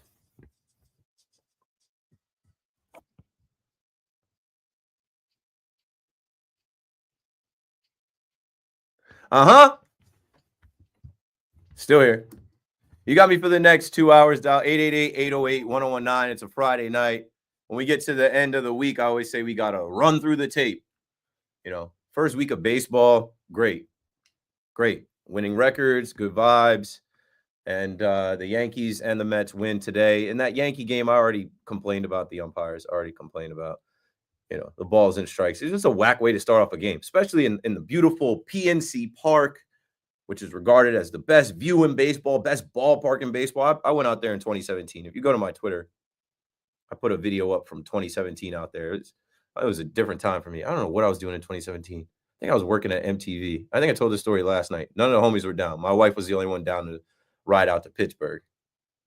I remember I just said to my wife, I'm like, we were so broke back then. I forget where we stayed, but it was cool to go to that weekend series out in P-Town and just be entrenched in their culture, right? I think we get so wrapped up in, taking the 4 train or taking the B or D or taking the 7 line or, driving to the game and parking and like how we do things. There's a lot of walking to the game out there, and they have a great culture. They have a great fan base. We heard a lot of sell the team chants today. So Pirates fans are upset with how they haven't been competitive. But yeah, I was upset with the Yankees trying to be competitive and the umpires taking the bat out of their hands. So the game starts off like that. What else in my notes? Oh, the Judge catch where he hits the wall and it's the hard wall with the scoreboard. It's like, oh no. Oh, perfect. Forget me talking about the Yankee game for a second, which if you're a Yankee fan, you either watched or listened to. I had no idea this was going to happen. So I just told the story about Sal, who gave CeeLo's niece the ball. I guess he was listening or somebody told him. Either way, he called in. So let's go to Sal in Lodi, New Jersey. He can tell you the story. What's up, Sal? Good to hear from you, man. And great that, the internet works how it does. Yeah, that's my guy. That's my guy. Joey's the best. He's been taking care of me for years. I love everybody over there at Billy's. When I saw your shirt, I'm like, I have that same shirt. And that was like when the Billy's merch first came out, I'm like, I know only a few of us got those first round of shirts and the jackets and the hats. So I'm like, this guy's got to be a part of the mob.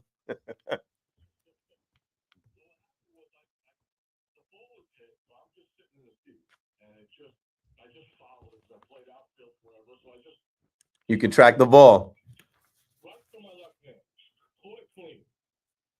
And the funny part is two people behind me, the lady was pregnant. The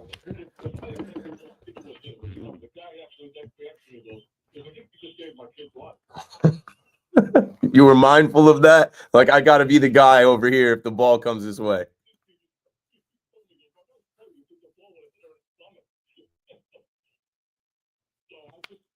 I actually waited a few minutes. I knew it was around 4, and I'm like, I don't know if anybody's going to come down. I waited a few minutes. Nobody came down. But I saw the little girl in the front row up in front. She was trying to get a ball the whole game. But I just went down and I gave it to her. And that's when the family came to take a picture with me. So I took the picture. And I actually had to leave the game a little early. I left it at the top of the night. And I was trying. And when I left the game, I said, I should have got the picture. So the guy 2 rows behind me is a season ticket holder. So I texted him. I said, is the guy still there? And by that time, he was gone. And I just, walked it off. Just said, oh well, maybe I'll stay on social media somewhere. When Joey called me, he called me today. That's great. I mean, so many times you're in the stadium, and I feel like I was just hearing somebody on WFAN talk about, like, if you get a ball, giving it to a kid, and somebody feeling like, what if I want the ball? But like you telling the story and it coming full circle, and like the power of the internet. They always say, hey, social media, do your best, or do your work and connect these people. So I was happy to do it. I'm glad that we were able to figure it out. I talked to the father, Steve, and he was a real nice guy. And he said his daughter was the best day of his daughter's life. They got to tour the stadium, and they got a couple autographs. Actually, Steve actually offered me a ball, one of the balls that he got signed. So hopefully we can hook up some one day. Yeah, next homestand, and I'm sure I'll catch you in Billy's next Sunday. I think I'm probably going to be going next Sunday to the Giants. Yeah, I'm going to try and go to the Giants series as well, because I was sick this week. I couldn't go to any of the games. I haven't been to a night game yet, so I'm definitely going next night game. Yeah, all right. Sal, you're the man. Thanks for the call. 888-808-1019. You know what else is crazy that I just connected? And I know some people have listened to me on the fan consistently, and I said there's a section in Yankee Stadium that I will never return to. They were in section 133 when that all happened. I was in section 133 in the 5th inning of the World Series of Game 5. 133, row 6. Yeah, that's crazy. And I'm like, I will never go back to that section because it is etched in my memory and burned into my mind. Like Judge dropping that pop-up. I told you guys a story about people chanting MVP after you drop the pop-up. I'm like, now's not the time to chant. I was panicking. One of my boys saw me from a couple rows over. He was like, bro, I was about to like scream your name to say what's up, but we were melting. He was like, I saw you. You were head in hand. I was with my wife. We were in Legends. My wife, we had other tickets to go out. My wife wanted to like not be in the Legend seats. And like, it's the World Series. Let's go out where the people are. I'm like, there's people here too. It's just different kind of people. And we waited until the 5th inning to go to section 133. And yeah, the rest is history. Shout out to Sal, Steve, Crystal Presti, Joey. The Yankee universe never unconnects. And you know what? It's funny. I like knew that we were going to figure that out today. I as soon as I saw that, I'm like, oh yeah, I'm on it. And we did. So good. And it says the best day of a little girl's life. Core memory made. 888-808-1019. Val is in the Bronx. What's up, Val? You're back on the fan. Yes, what's good, King? Talking through all the things. Shout out Pinstripe family. Shout out Pinstripe family, man. Things are looking nice. 160 and 2 is still in play, huh? Certainly. You know, I got 3 points I'd like to make with you, but a couple of things really quickly. You know, everybody talking about the bats. I like to call them the Benzie bats or the Tesla bats. The first time I saw, I think it was last week Saturday, was when the thing first blew up, and you saw the close up that they did on Chisholm's bat, and that's what I think. It just looked so streamlined. I think it was the color of it. Yeah, silver. The way that the light was hitting it, it was like it just didn't look like anything you saw before. That's what just caught everybody's eye. So I call them the Benzie bats. Like, you remember that Benz that came out, the first one, it was like kind of like low to the ground, almost like they had chopped the roof off. It reminds me of that almost. But the 3 points I wanted to make about my Yanks really quickly, man, and a little bit of Mets too. The first one, Cabrera, bro, it's like just before, you know, because it was kind of quiet to start the season. And it was almost like just before the noise was about to start up with, like, you know, what are we getting? He had a beautiful, beautiful day. I just love what the dude is doing, man. And even the quiet nights, you know, he's still doing what he has to do. He's holding on. He's holding his spot in the field. It's nice to see. Somebody mentioned Peraza, too. You rightfully said it. He had his time on Saturday when he came in off the bench, and he hit one out. So that third base might be a little part of not a loud or screaming problem for us to really concern ourselves with in the immediate future. You know what I'm saying? And the second point that I was saying it before, you know, and it's funny how I'm hearing Stanton's name mentioned so much now. But that silver lining I talked about, man, the fact that all those things happened and was giving these guys a chance to like really claim these spots. I don't want to get too caught up in it, and I preface everything I say these days and saying, you know, it's early. But there was so many questions that we had in the offseason. And so far, the nice thing about the way the season is going is that you getting answers. Like it's almost like, you know, you're driving around and you stop in a neighborhood you're not familiar with, and you pull up on somebody who's sitting on the stoop and you're asking for directions. And the kid tells you, do this, do that, you're going to find what you're looking for. And you pull off, but you know, you've done this before. People see you in all kinds of crazy, you know, boondock spots. And you're like, I don't know how to trust this. Somebody gave you a route to take. And it's like they gave us that route in the off season and was giving us the tea leaves to tell us how we were going to try to play the season, even in some of the comments you heard from Hal. And people were kind of shaky about it. But so far, as we're starting to take the road, it's just giving us and the players themselves more and more confidence to keep saying, you know what, let's just keep driving down this road. Follow the directions. Follow the directions. We'll be all right. You know, and the last point I wanted to make, and I'm going to go with that one. I wish you a beautiful weekend. I like how you're trying to like calm all the hate that's going back and forth from, you know, the opposing fan bases talking about Soto or talking about Judge.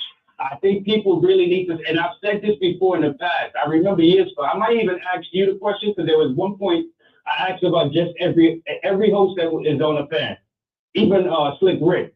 And I remember saying it to Sal back when he was doing the overnights, just after Judge had broken the 62 one. I said, this dude, bro, the way he's doing things, it's like the more he does, the more he feels comfortable doing it. And he can see himself like pushing forward 2 to 3 seasons, 4 seasons. This dude might actually break that single season record. I don't want to get carried away with myself, but I'm saying that to say this. In New York right now, we have a chance to be watching 2 dudes that could be actual historic icons in the game. Judge right now, of all current players, has the greatest chance to chase that single season home run record. And on the other side of the Triborough, because of how young he is and how much time he still has on his books, you got the dude on the other side. While he might not look like the dude to do it in the single season, he has the chance to break the total career overall home run record, and that's Soto.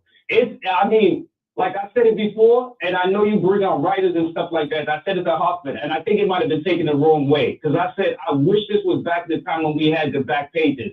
It wasn't to say that there are not people still writing at the Daily News and there are not still people writing at the Post. But nowadays, you walk into a bodega, you can barely find a Daily News or right to buy it. It would have been so nice to have those back pages when you walk into the store every night for this season, to see what would be happening, who would, like, you know, if Judge is up one day, Soto's up the next day, Lindor's up the next day, whatever the headlines would have been. It would have been a beautiful, beautiful thing.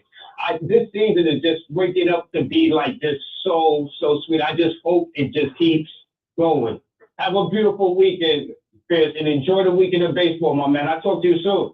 You got it, Val. Thanks for the call. 888-808-1019. I mean, you said a lot, but I gave you, the room to say a lot, and I try to do that. And Val's a good caller, and I know he cares, and a good Yankee fan and a baseball fan and a real New Yorker. And going backwards, like you said, I know during the postseason, I try to go collect the papers for like history, keepsakes.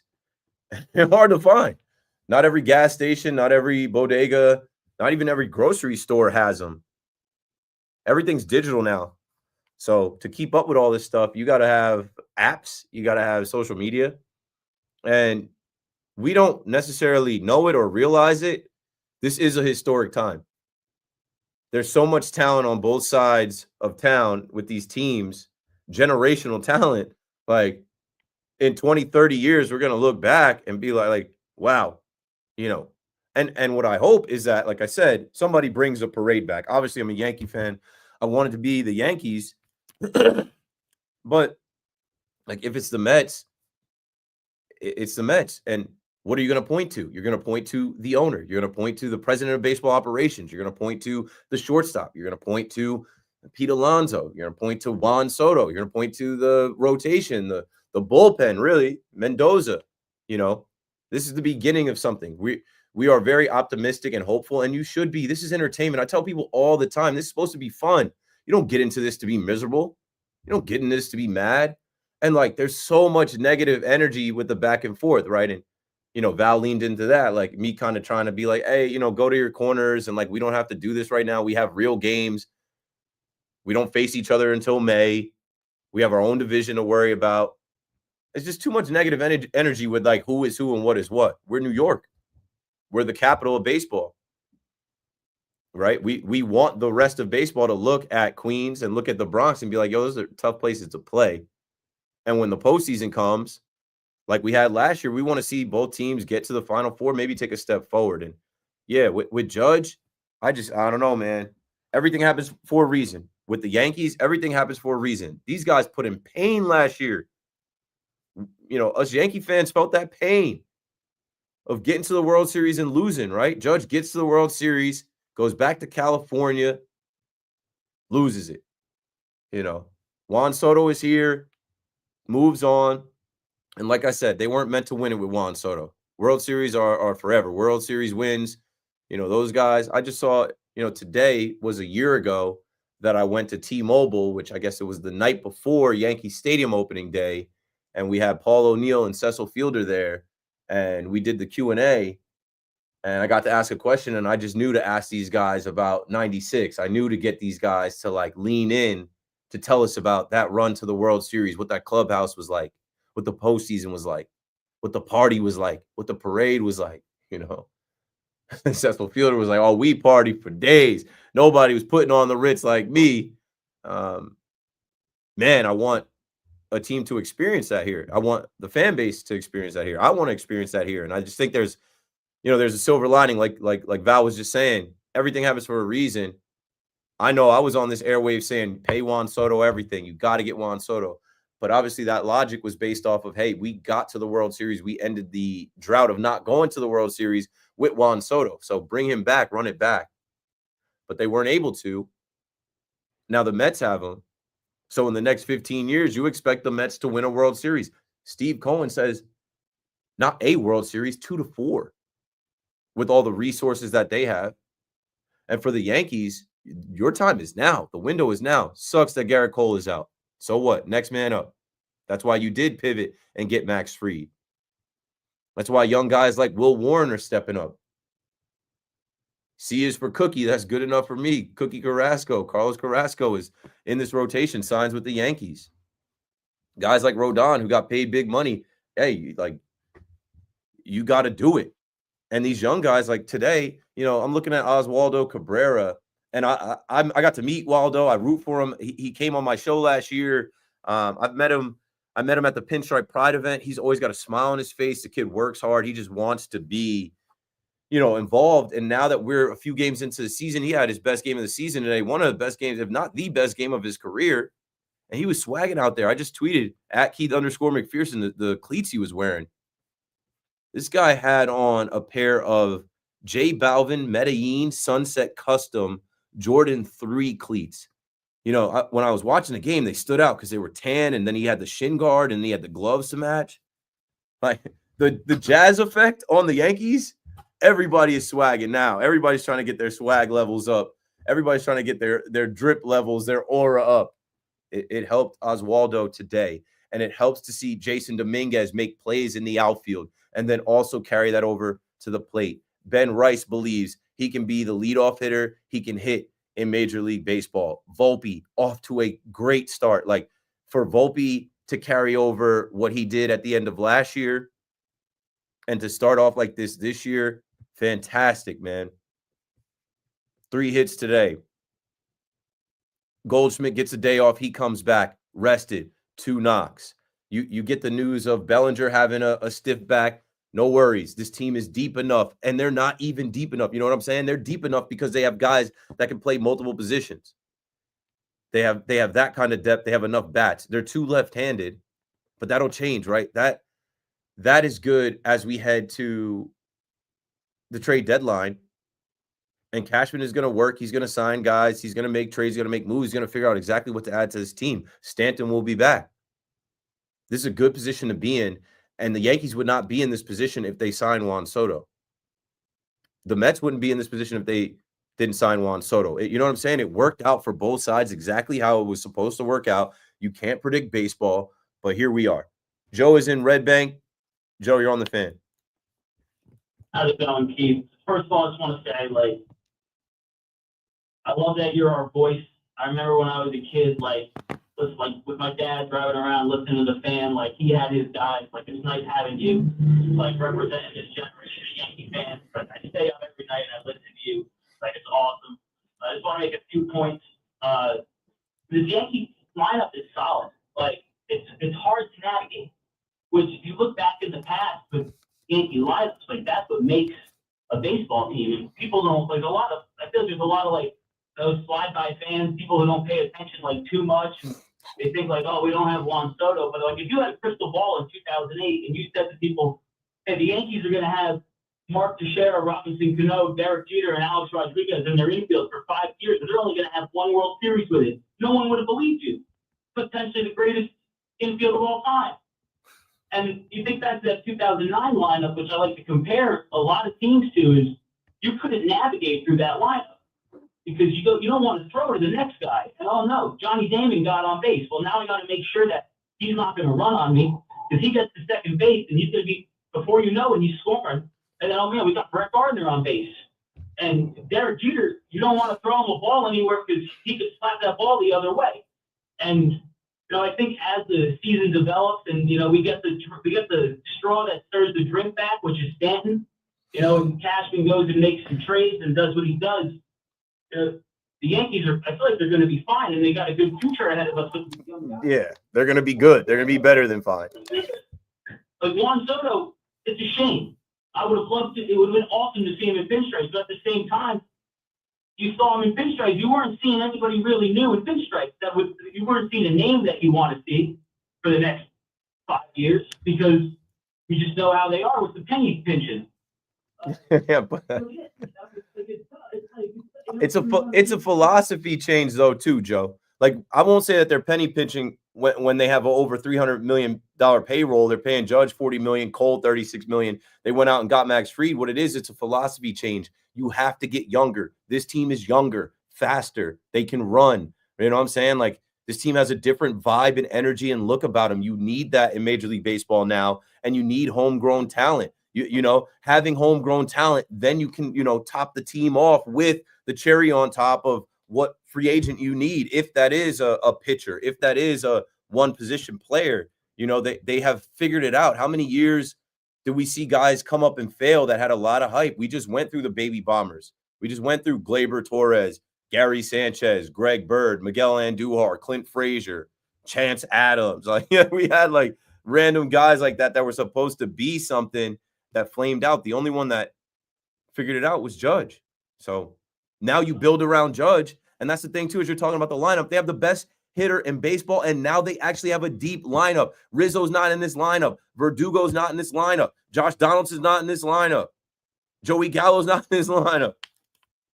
Oh, it was phenomenal. It's an exciting team to watch. And like the first game of that first series, I was like, this isn't a fluke. Like, you know what?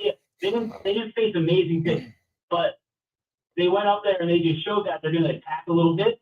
They're going to hit the ball, and the Yankees hit home runs. It's what they've done for years, and they've been doing it for a long time. And it's okay because home runs is what makes it fun. Home runs scores runs, and the thing is now they just got to keep developing on that depth they already have. Like the team looks phenomenal. The rotation looks good. Now, most guys in this rotation, they'll be a number 2 at any other team they go to. I don't know about that, but thanks for the call, Joe, and the compliments and the kind words. The rotation is good enough so far. I don't know how long it's going to hold. I wouldn't say that these guys would be number 2s. Max Fried is a 1. Luis Gil needs to come back. Clark Schmidt is on the way back. Maybe they add a Sandy Alcantara. Maybe they add somebody else. This bullpen was short against the Diamondbacks, but they got Devin Williams back. They'll be fine. The lineup is good enough for now. They can add. So, man, shout out to the Yankees for figuring it out. When we come back, we'll continue to take your calls. I just cleared all my calls for the first time tonight, so it's wide open. 888-808-1019. Keith McPherson on the Fan. I got to take a break. We'll be right back after this. All right, yo. I'll be right back, man.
When I have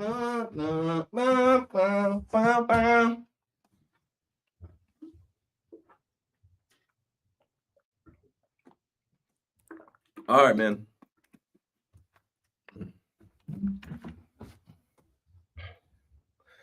All right, let's get it, man.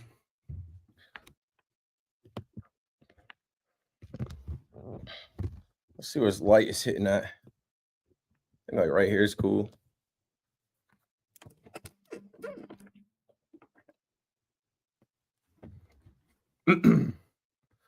In the chat.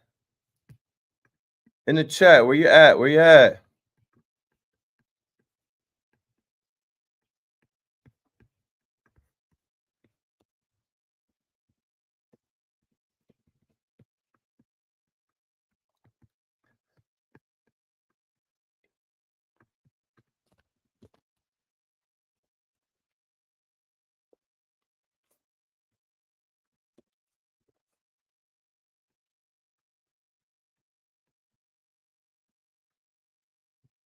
I guess I said something that had Lighthouse pumped.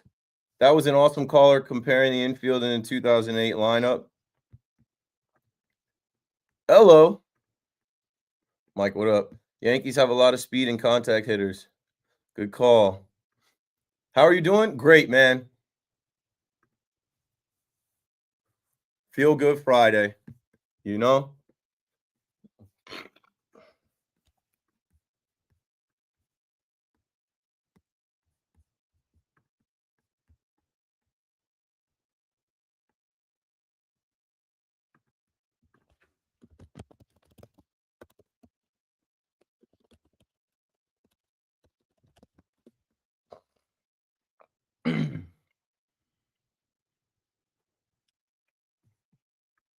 Let me see something here.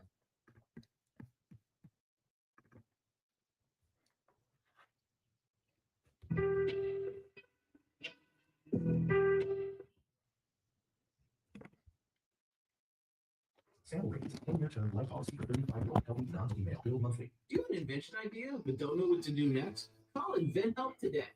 Get representatives nationwide and services to showcase your invention. Get started today. Call 1-800-217-4380. That's 1-800-217-4380. A great lawn is like a great sports team. It takes expertise and a little extra care to really stand out. That's where True Green comes in. They are the official lawn care treatment provider of the PGA Tour, so they know a thing or two about keeping grass looking like a fairway. Here is the best part. It's more affordable than you think, and they'll even match any competitor's price. Plus, True Green backs it all up with a satisfaction guarantee. If you're not happy, they'll come back between visits to make it right. So don't wait. Head to truegreen.com today and let the pros do the work while you sit back and enjoy the results. Heads up, Hockey Goalies. Registration for the 2025 Pure Goalie Expo is open. On April 12th and 13th, we're lacing them up at the Ice House Arena in Hackensack, New Jersey. Get an exclusive look at all of the latest gear. Bauer, CCM, True, Warrior, Bond, and Bryant's. Limited on-ice demo slots remain. And if you're not heading the ice, you'll still need to lock in your spot to get expert advice. Meet with brand reps. All right. Stock or custom setups and score giveaways and Let's see if I can get this off. I just previewed the beat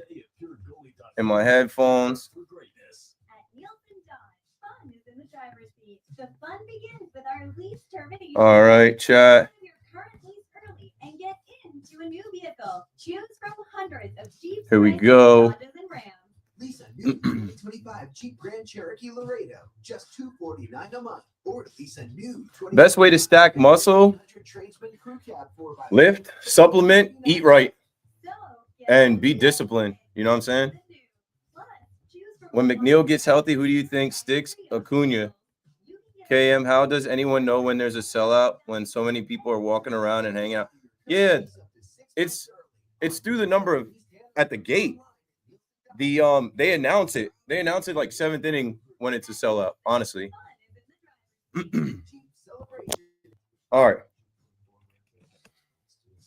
Give me a beat. Yes, sir. Got to float something real quick. With Susan Wolfman and Dave Sims on the home of Yankees Radio, The Fan. Okay.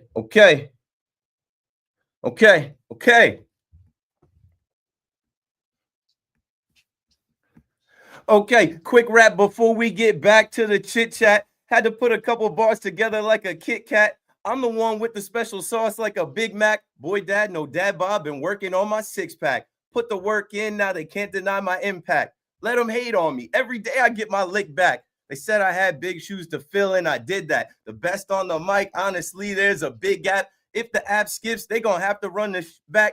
KM to AM, man, welcome to the kickback. 888-808, go ahead and hit that. Freestyle Friday, I was in the mood to give back. They say you get what you give back. Back from break.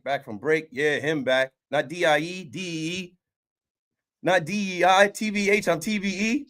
Not DEI, TBH, I'm TBE. Did you get that? I messed it up at the end. Keith McPherson on the fan. Somebody was asking me to kick a verse, kick a freestyle. I actually put a couple bars together today. And I appreciate the motivation. I can't just rap off the top anymore. I feel like when you cipher, you can rap off the top. You need people to do that with. But that beat you just heard, I was hearing them play that beat in Citi Field as I was listening to Howie Rose. It's doom, doom. That's Drake 0 to 100. And then, I'm doing my trolling as I usually do online. And someone said a couple things in the response that I was like, okay, I got you. And there it is. Freestyle Friday. Bam, bam, bam, bam, bam. It's been a minute since I rapped. I was doing the NFL raps. I used to rap all the time, but then I had a kid, honestly. Who's got time to write raps when you got a baby? 888-808-1019. Back to the conversation at hand. Keith McPherson on the fan. It's John in Bayonne. Hello, John.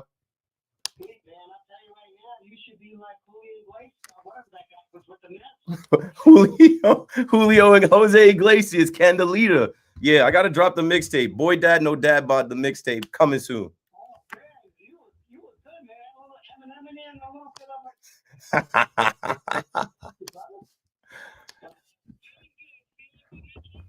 that when your team's feeling good. And of course, we're not going to get no credit. We beat the bad old Pirates. They stink and all like that. But we crushed them.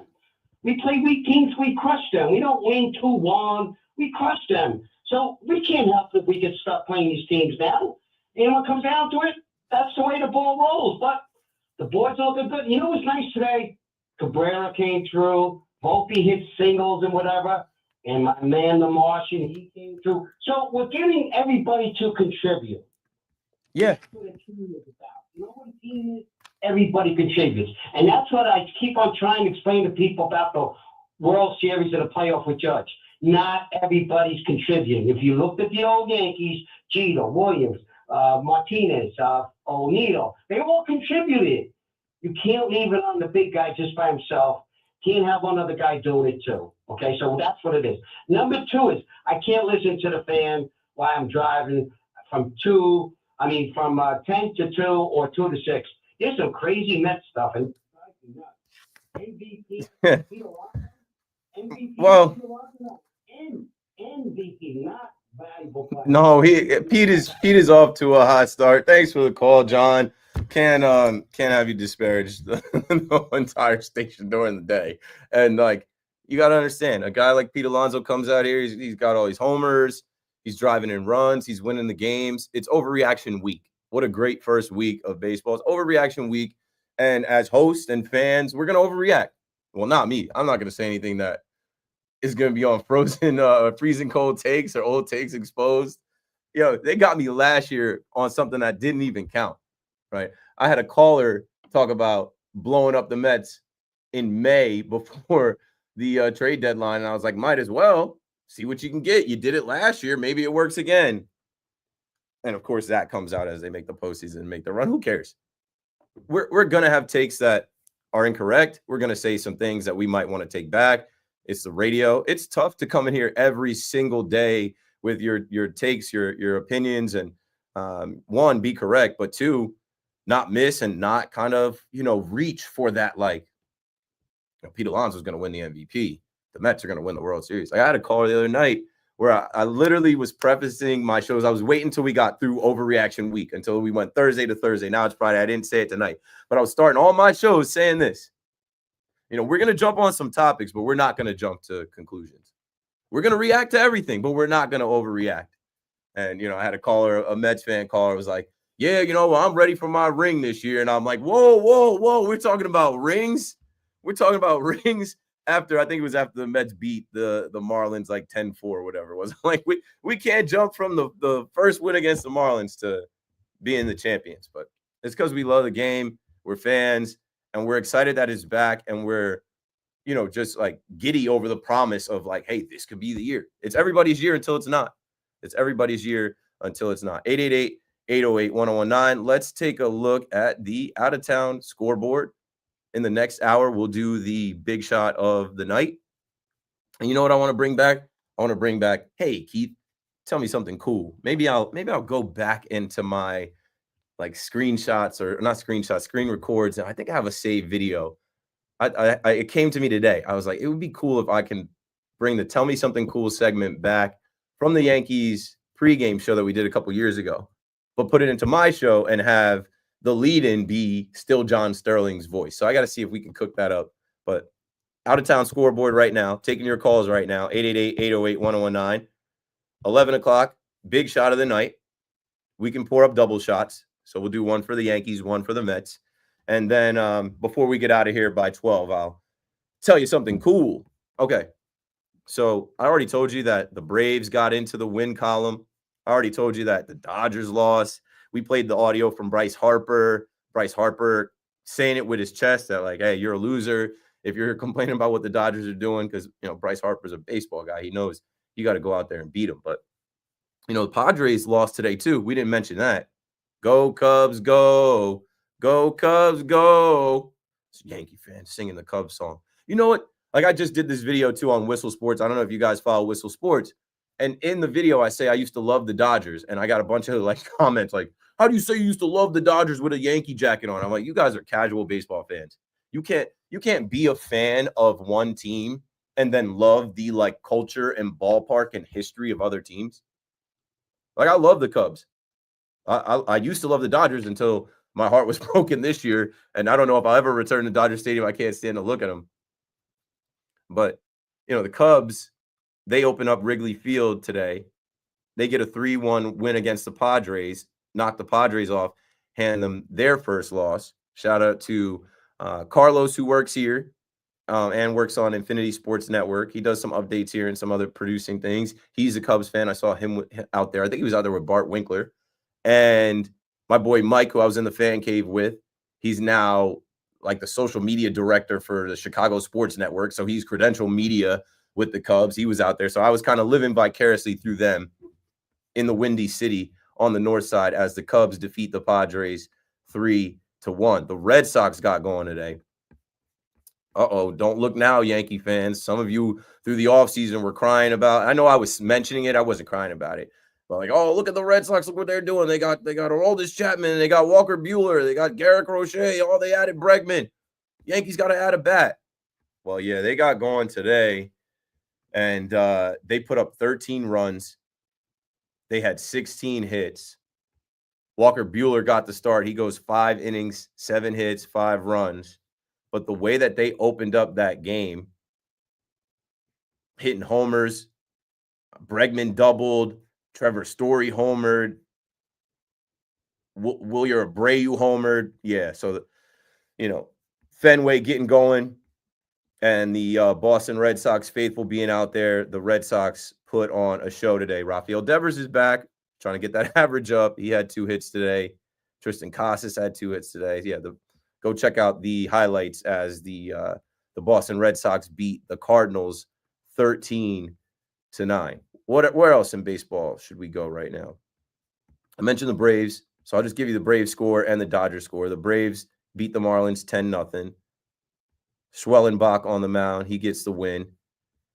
The Phillies defeat the Dodgers 3-2. And the way that game ended, I saw it ended with like a throw to second and tagging the guy out. So it was a dramatic win in PNC Bank. Not PNC Bank, Citizens Bank. Been there too.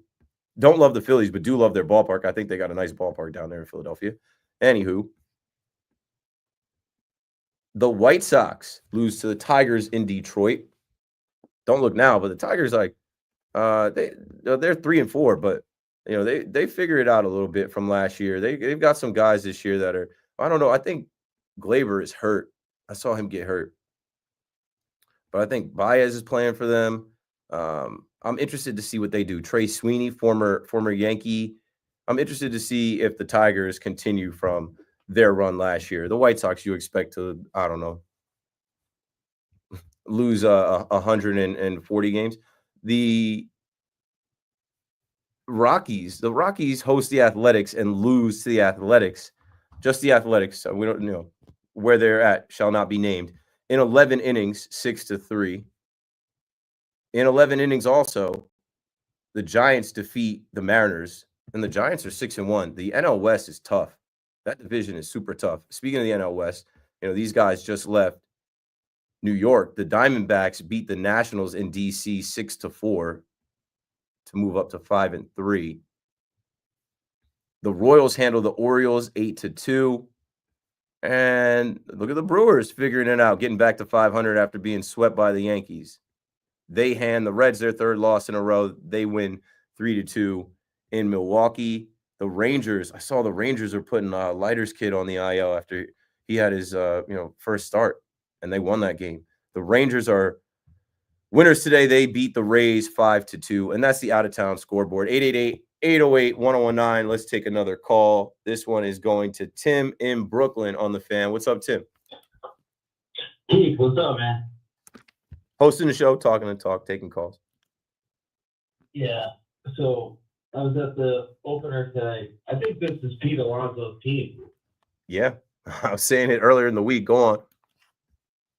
And Lindor's team, Soto's got to prove it.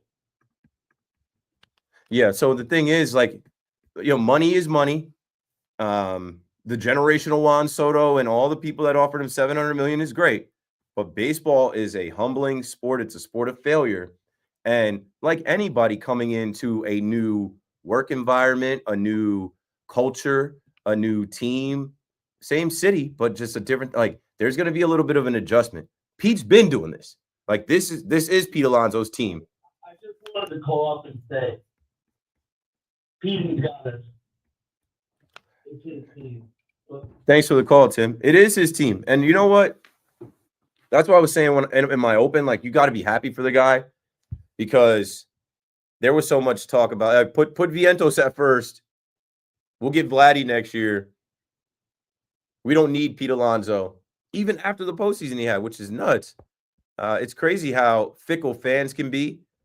It's crazy how we'll be so ready to throw out somebody who's done so much for us. It's crazy how Pete Alonso is literally, 23 homers away from the record now? He's about to be the all-time leader in home runs for the Mets, and it's not going to take him all year to do. Knock on wood. I said the other night, hopefully he doesn't get hit by a pitch. Hopefully he stays healthy. But, yeah, again, you can't predict baseball, and you got to be happy for a guy like Pete Alonso. He's locked in. You know what I'm saying? He's going the other way. He's not looking to pull the ball. He's just putting bat to ball. His at-bats have been good. And you know what? Mendoza was talking about not having quality at-bats. Early on in the season, we kept hearing that was the theme, right? The defense was a little sloppy, and they were not having quality at-bats. Pete Alonso is giving you quality at-bats every time. 888-808-1019. Shout out to Nimmo. They intentionally walked Pete Alonso. Like, okay, polar bear power. Let's get to Nimmo. And, Nimmo took it personally. And even Lindor, right? I said last night, hey, these guys get back and they get some home cooking and they get around their families and they get back to New York, maybe they'll get going. We make a lot out of the first 6 games. We make a lot out of, the first 20 at-bats or so. I feel like Lindor did what he did last year. How many times did you see him lead off the game with energy? How many times did you see him either make a play in the field or get a knock? And like what he did today, that hustle double in there, called out but overturned, it gets everybody into the game. What else? Max Kranick I talked about, and this Mets bullpen. It's just feel good vibes around the team. A guy like Tyler McGill, that's your guy too. Goes 5 1/3, 2 hits, no runs, 4 Ks. Like gets the ball on opening day, and it's like, yeah, ready to go. Got to do what I got to do for the team. I also like you saw Jeff McNeil was out there warming up and taking ground balls. Sean Manaea, Frankie Montas, those guys, the guys that are hurt. There's good news about Francisco Alvarez, but the guys that are hurt are not just hidden. The guys that are hurt are visible. That's why I said today was for Mets fans like a family reunion, an anniversary, and just a party, a kickoff vibe. So Francisco Alvarez is set to catch Kodai Senga's bullpen session. So that happened today, and hit batting practice in the cages. So that's what I'm saying. They had these guys working out. They had these guys visible. They had these guys in the ballpark today. Got everybody back together. 888-808-1019. Even before the game, I was looking at a bunch of different things. I just had my head on a swivel. Like they had the mascots from the 5 borough race outside dancing. And they look completely different than they looked when they came out indoors. They look better outside, and the whole thing played better. When I saw it on the big screen, I'm like, okay, this is obviously for kids, but I'm like, this is something that looks so much better with that big ass screen in Citi Field. And, shout out to Evan, because I wouldn't have seen it if Evan didn't post it. Evan Roberts posted the whole race. The fact that they have the Bronx, which obviously, playing into the rivalry between Queens and the Bronx, Mets and the Yankees. I'm like, the fact that they have the Bronx Zoo giraffe wearing a dingy white tee, I'm like, it's so petty. I gotta respect it. Like, they could have made the Bronx anything. They could have picked a different animal. They could have put the animal in something else. They just made the Bronx have a dirty white tee on. And of course, the Bronx Zoo, the giraffe gets out to an early lead. And then in the audio, they say, oh, he got torpedoed by, the Queens subway, I guess the 7 line or whatever. You were there. Maybe you weren't there. I don't know. I wasn't there. So everything I got was from online. 888-808-1019 if you want to tell me. I did get some people in my chat saying that, let's see. Emilio says, how does anyone know when there's a sellout when so many people are walking around and hanging out in the outfield during the game, especially at Citi Field? I'm an old head. I actually stay in my seat and watch the game. But there's the bridge, and there's so many areas to walk around back behind the bridge to just kind of like you could watch the game back there with that screen. What I told them is it's about the gate. So usually when you're at the game, I think in the 7th inning, they announce the day's attendance and they'll announce if it's a sellout. And then in my notes, I clipped that they said it was, I'm pretty sure they said it was a sellout. And let me make sure that it was the largest, maybe not the largest attendance ever, but the largest opening day. Yeah, sold out crowd today. I see Tim Healy says the Mets had one of the larger home crowds last season. The September Saturday night game against the Phillies, they had 207 more. I think this might have been the most popular opening day. But you know what? I think I was talking to Lou in a story about this, and I know this well, and I'm extremely blessed now. I'm not really playing the resale market as much anymore. We act like it's free admission. You know what I'm saying? We act like anybody could just go. And also, it's during the day. It's at 3:00 on a Friday. People got jobs and school and things to do, kids to take care of, priorities and such. They'll be there. They'll be there. And also, the tickets are not free. The tickets are expensive. I got to go back to my notes and find the rankings for, like the highest opening day ticket, what the cost was.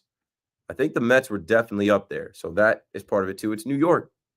The cost of everything is insane here. The cost of living is so high here. And there's a lot of haves and a lot of have-nots. So, when we're talking about attendance and we're talking about sellouts and we're talking about where's everybody at, a lot of Mets fans watch from home today. And that's perfectly fine.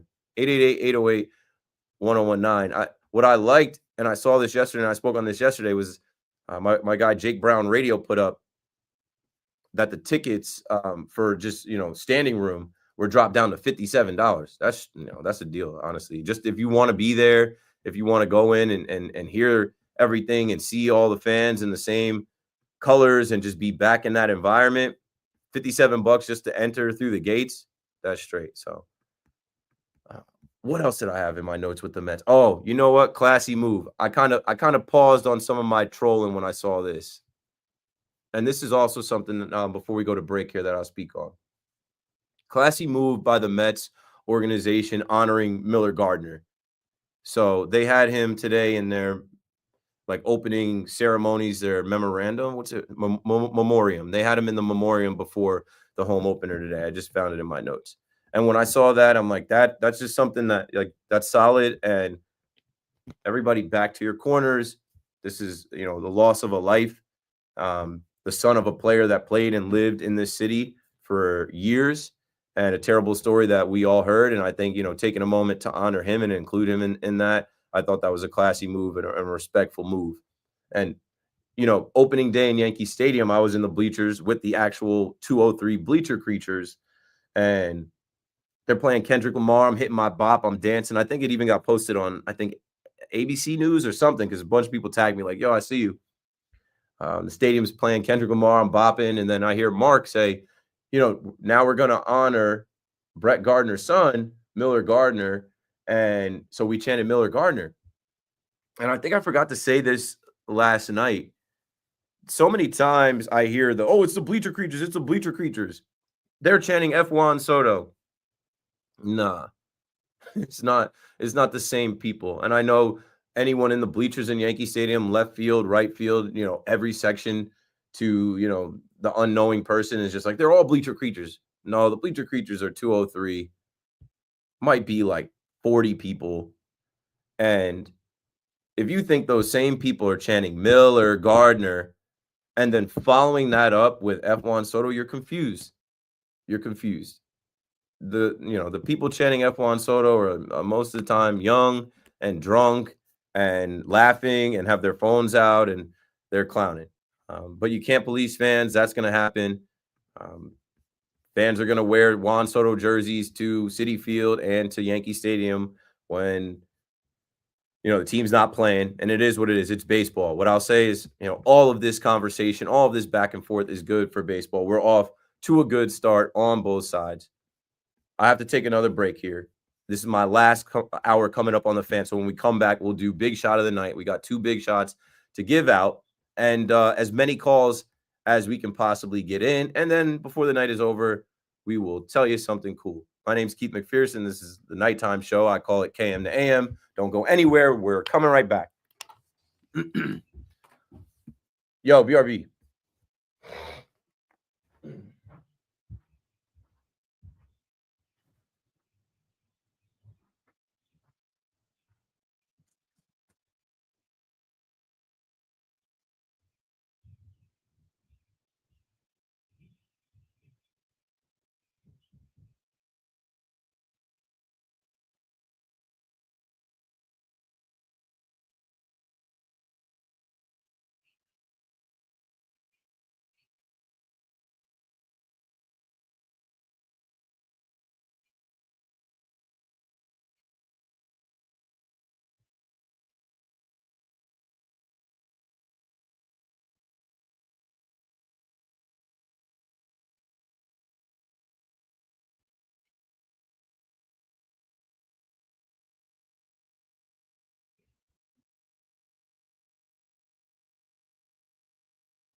All right, yo. Last call for calls. Working on getting that John Sterling. Tell me something cool. Who do you think the big shots of the night are going to be?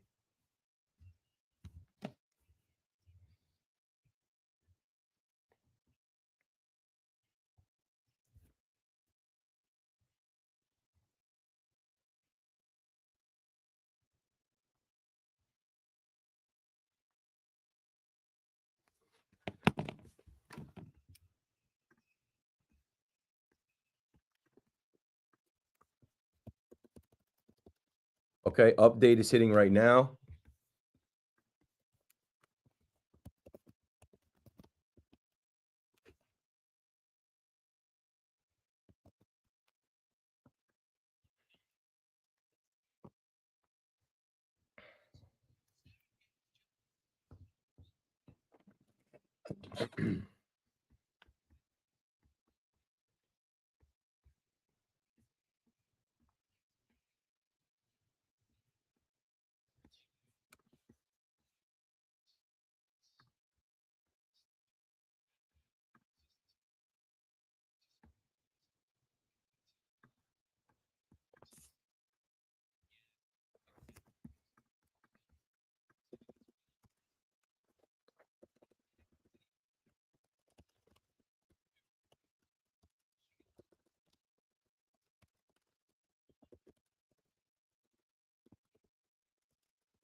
All right.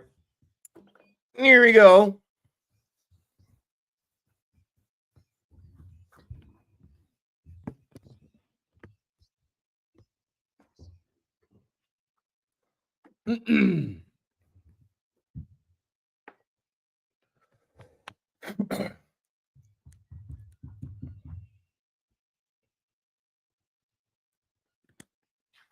The big shot of the night is brought to you by WFAN and me, Keith McPherson. Bright lights, big city, bunch of big shots. Tonight's big shot of the night is a double shot. Let's pour another one up for Pete Alonso and one for Oswaldo Cabrera. So Pete just, breaking the game open with another homer closer to the all-time record. Like I said, Pete doing that, you could just exhale, have a good time. You're on the board, and the MVP paid Pete season continues. Pete goes 1 for 3 today with 2 ribbies, 2 runs, a walk. And Oswaldo today, he wins swag champ. I know Jazz has some swag too. But the cleats and the gloves, the J Balvin Medellin Jordan 3 cleats, what? Unheard of. He goes out there, goes 3 for 3 with a walk, a run, 4 ribbies. And I'm just happy for the guy. He is the nicest guy.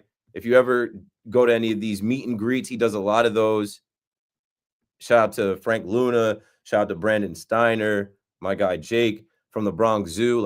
These guys have been around Oswaldo a lot. And I think we're all really just happy for him getting the opportunity to start. I hope the Yankees give him the nod more so he can continue to show what he could do. Man, I wanted him to make that play that would have got Fried all the way through the 6th inning. He had it, but he didn't get it done. Either way, I see you, Waldo. Big shot of the night. Pete Alonso and Oswaldo Cabrera. 888-808-1019. I did find a little bit of audio to clip for tell me something cool. So we'll do that. But traditionally, you know, the last night of these, or the last hour of the night with these KM to AMs, I open it up for, you know, open mic. I did have a call for Ovechkin that dropped off. I will sprinkle in some other sports conversation, and I will comb through Twitter and, you know, see if there's anything that we missed. But yeah, before the show ends, if you'd like to join, call me up.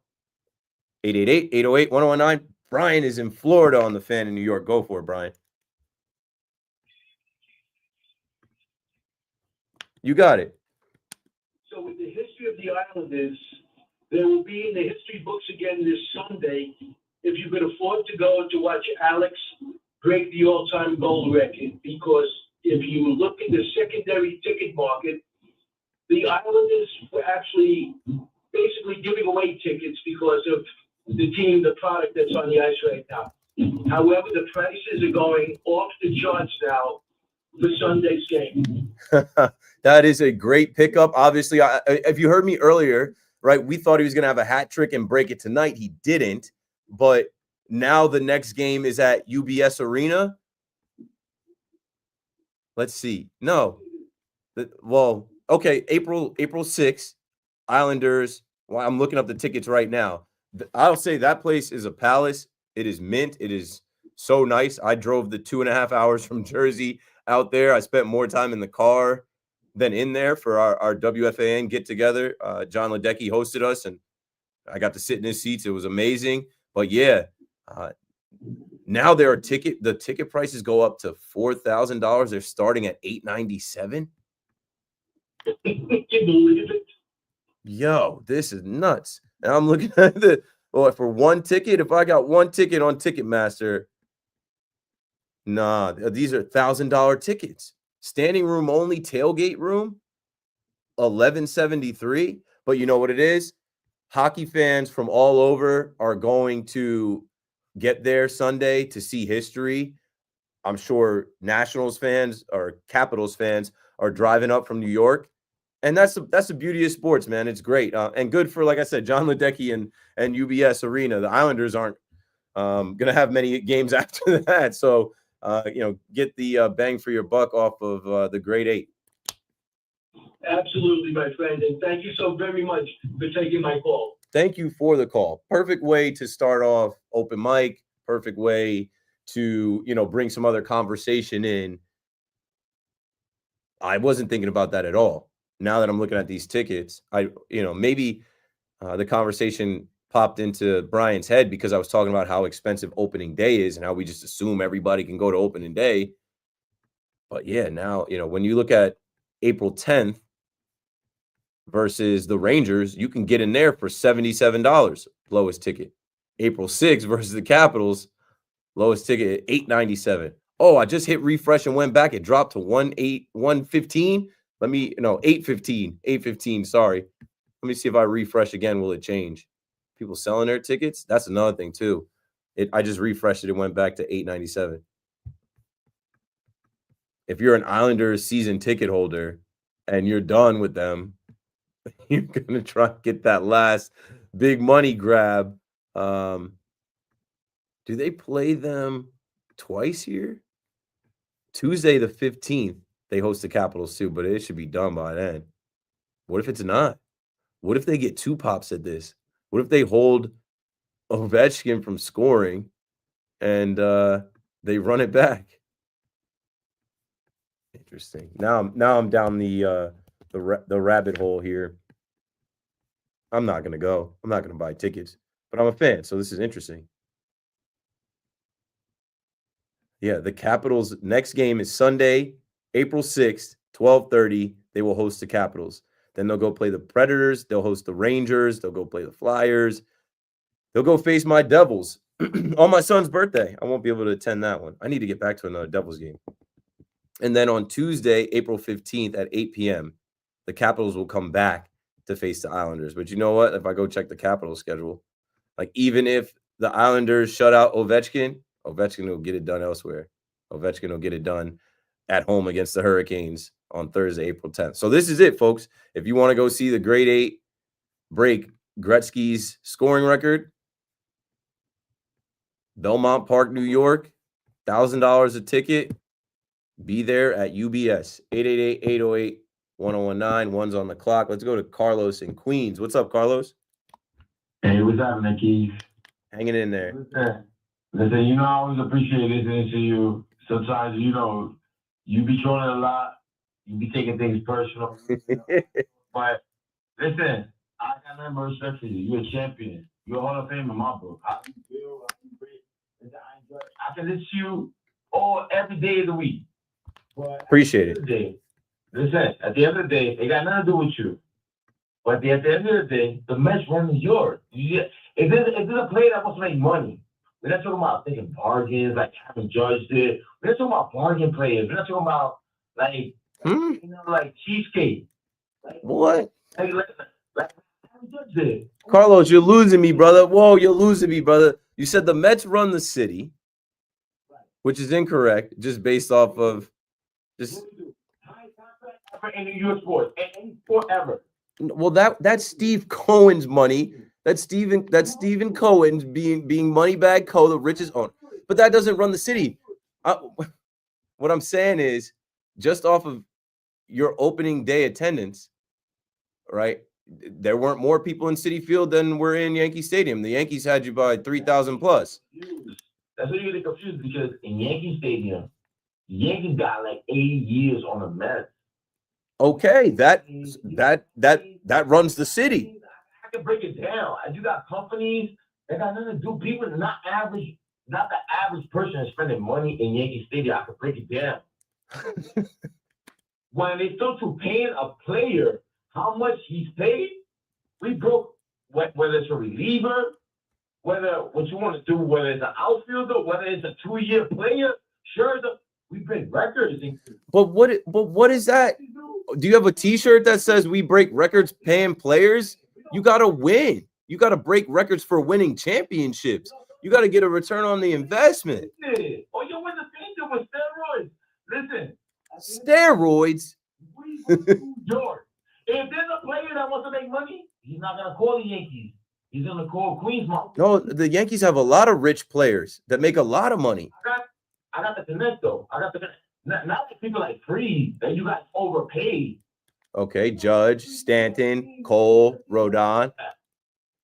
Rodon, come on. Listen. He's getting almost $30 million a year. Yo, I respect you. Listen, Keith. The Yankees are not poor. The Yankees have money too. Like, if you want to talk about records, the Yankees are worth $8.2 billion. What are the Mets worth? $5 billion less. But you know what?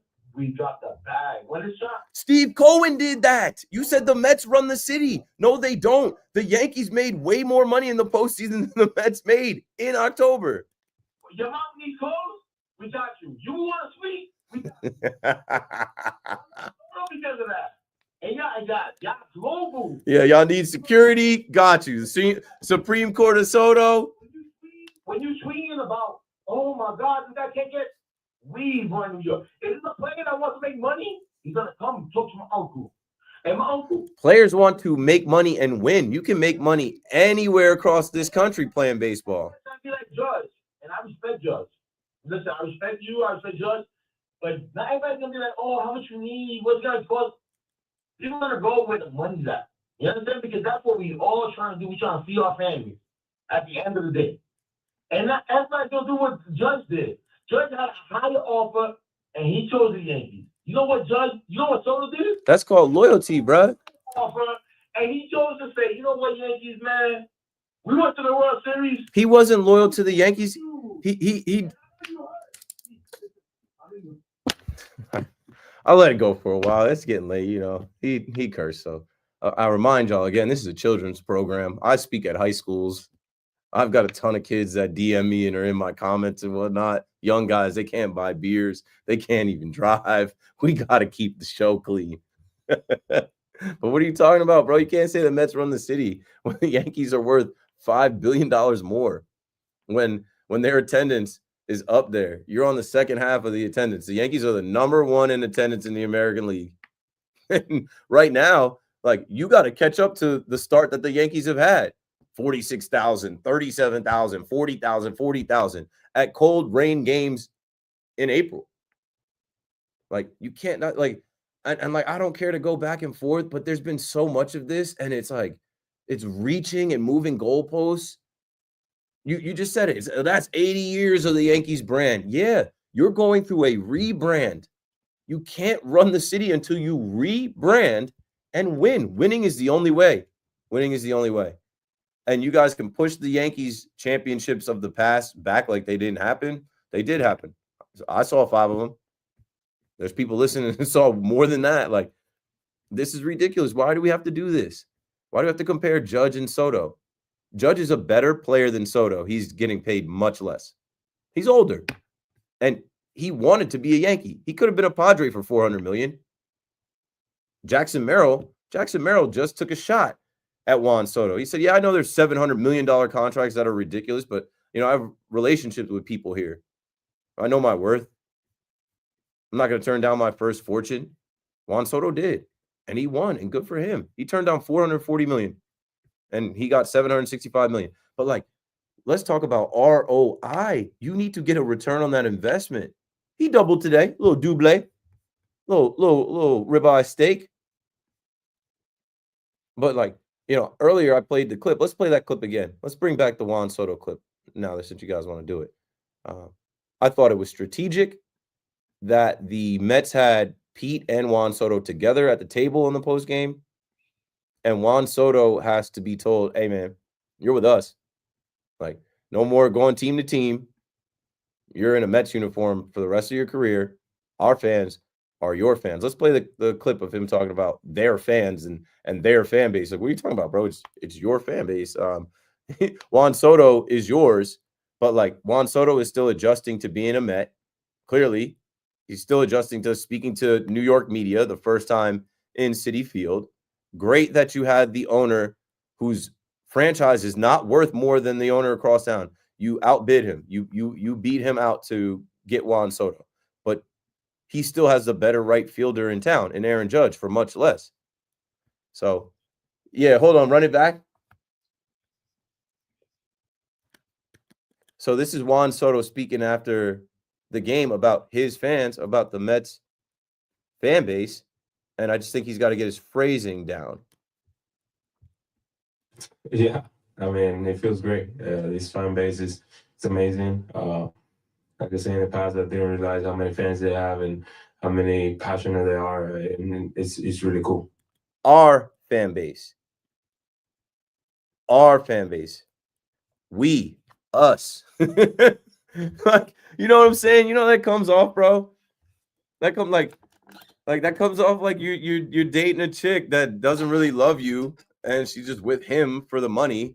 And, like, you know, she's adjusting, like, I guess we're married, you know, we're together. He's rich, and yeah, it's gonna take a little time. 888-808-1019. In other news, as we go through this open mic hour, and we're going to queue up the Tell Me Something Cool. I've got it ready whenever we get that going. I'm going to put that to the side. I'm looking on Instagram. I'm looking on Twitter just for other things going on in the sports world to sprinkle in. If you're a football fan, Julio Jones. You guys know Julio, Atlanta Falcon legend. Julio Jones is hanging it up. He was last with the Eagles that I can remember.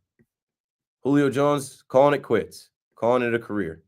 He's out of there.